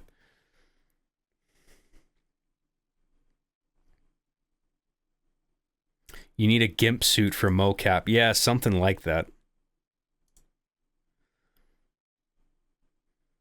Having a room tone recording is absolutely clutch. I used to edit audiobooks on the side, and all of our editing was purely just pasting room tone to fix mistakes, remove noises, etc. Yeah. I mean, you can absolutely, like, if room tone or, like, I mean, I know what you mean about using room tone to fill dead air in audiobooks, especially where it's just one consistent audio track. But what I'm doing, I would be cutting up the voice work, right? So there'd be huge gaps in between people talking. So the idea is to eliminate room tone from those, right? So if there's a part of the total recording in an audition that I get that is just recording the natural ambient noise in the room, I can use that and snip a sample from it and then use that to neutralize, do a noise reduction pass, like I was saying, to neutralize that entire wavelength from the entire recording. And so then I'm just left with the voices alone, and then I chop that up. So I don't need for there to be, I'm not going to be pasting room tone like in your situation. It's a different thing. I know what you mean, though. That's old technology, John. They use AI for tracking now. Mocap tracking now. Really? How does that work? I mean, because the mocap software needs to use something for that position data, right? So if it's not dots or balls on somebody, like how is it using I mean, the AI, whatever the AI step is, the AI needs to be using some kind of practical position data, right? I don't understand. Yeah, balls. Yes, covered in balls. Haha, balls are funny. You know what I mean? The fucking giant white balls that a camera will very easily pick up and say, like, okay, here's the wrist, here's the elbow joint, here's the shoulder. This is how it maps onto a digital skeleton, and then here's how all the balls are moving, to which degree, the vectors. We'll apply all that to the digital skeleton, and then it moves in a single way. Yes, I know it's a joke. Just use balls, Lamau. Just use MCC, Lamau. Just use AI, Lamau. I think some sports experimented with AI cameras following the ball, football, European real football, but it ended up following a bald ref's head all game. That's interesting. That's hilarious. That's exactly the kind of fucking stupid shit I expect from AI these days. Like, yeah, because you always have to wonder, like, what is the AI using as to inform itself? Much like the mocap example you were, Slendy was saying. I don't think anyone's addressed it yet, but just like, I don't know. I don't understand how AI alone can generate a skeleton walking routine if there's no actual person walking wearing a suit, because where does it get that information from? I mean, I guess if you just pull a sort of a rig or like animation off the web of a generic walk cycle, it's got to be something, right? I don't know. Have you heard of 11 Labs AI, voice synthesis models? Is that where you basically, you can have a 30-second sample of anyone talking and just plug it into one of these systems, and then it generates, you can make it say anything basically, and it'll sound like that person. I'm aware of that, if that's what that is. Yeah, it's scary. I talked about this shit before, man. I mean, AI's had a funny period, but eventually it's going to get to a point where it's not funny anymore. And it's just like, cool. We don't know what's real and what's fake. Awesome. Like, that's a huge, dangerous thing, right? I used AI recently to track some generic footage of someone dancing, and it was able to determine when the person was turning around and applied it to a skeleton. Okay. So the AI is sort of it's mapping its own key joints onto just footage of somebody making movements and not wearing a tracking suit. So it's just analyzing somebody's broad movements without them wearing a special suit. And then it's calculating where joints are based on that captured footage, like where the elbows are, where the ankles are, where the shoulders are. And then it uses all the metadata of that same footage to sort of translate that to a dance routine or a walking cycle or whatever it is. I kind of get what you're saying now. So I understand that. That's interesting. Yeah. So then in a situation like that, if I were to take advantage of something like that, I wouldn't need to wear like a stupid gimp suit with a bunch of balls on it. I wouldn't need to be wearing a gimp suit covered in balls, you guys.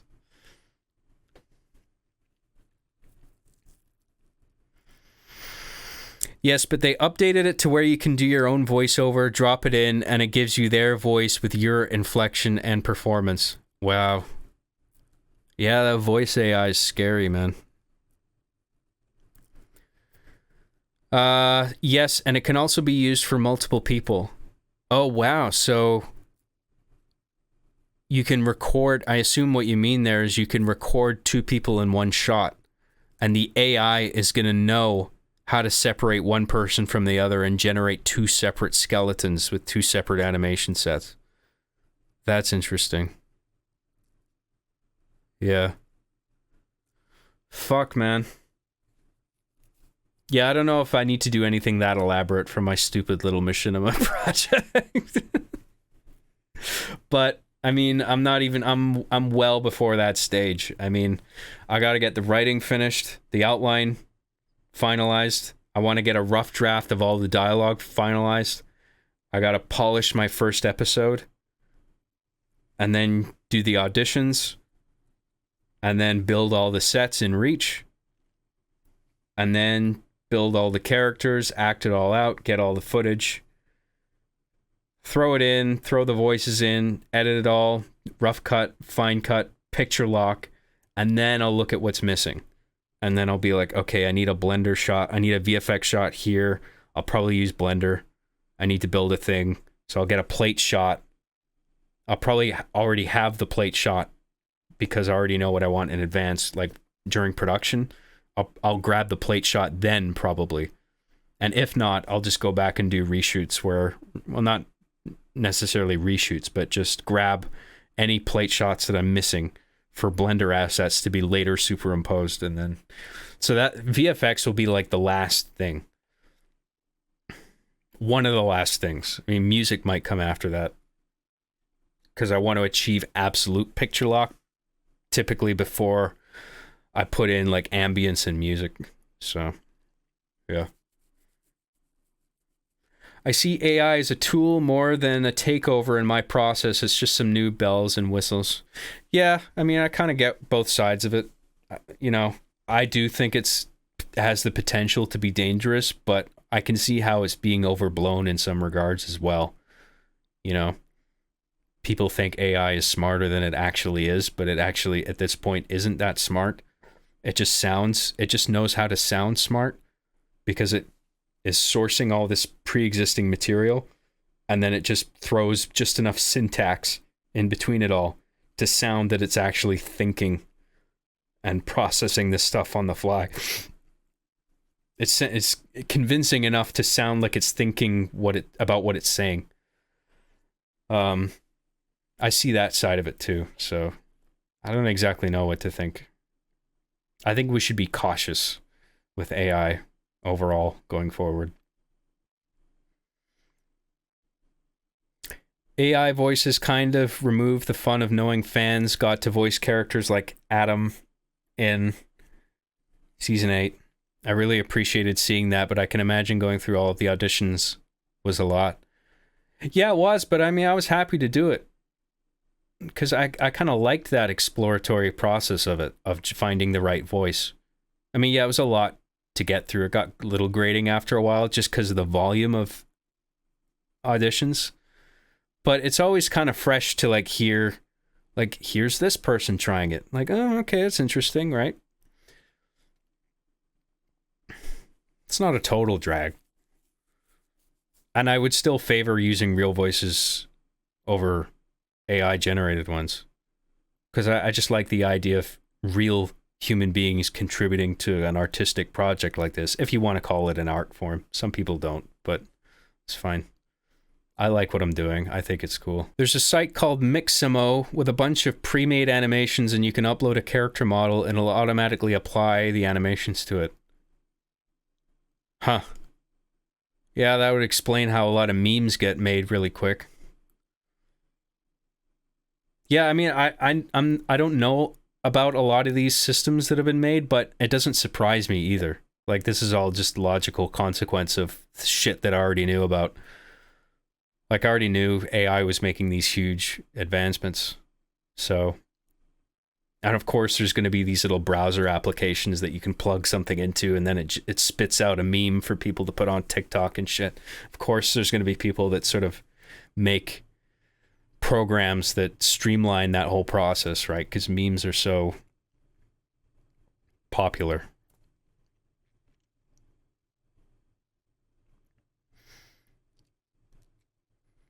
AI is like any other world-changing technology. It's extremely useful, extremely dangerous, and inevitable.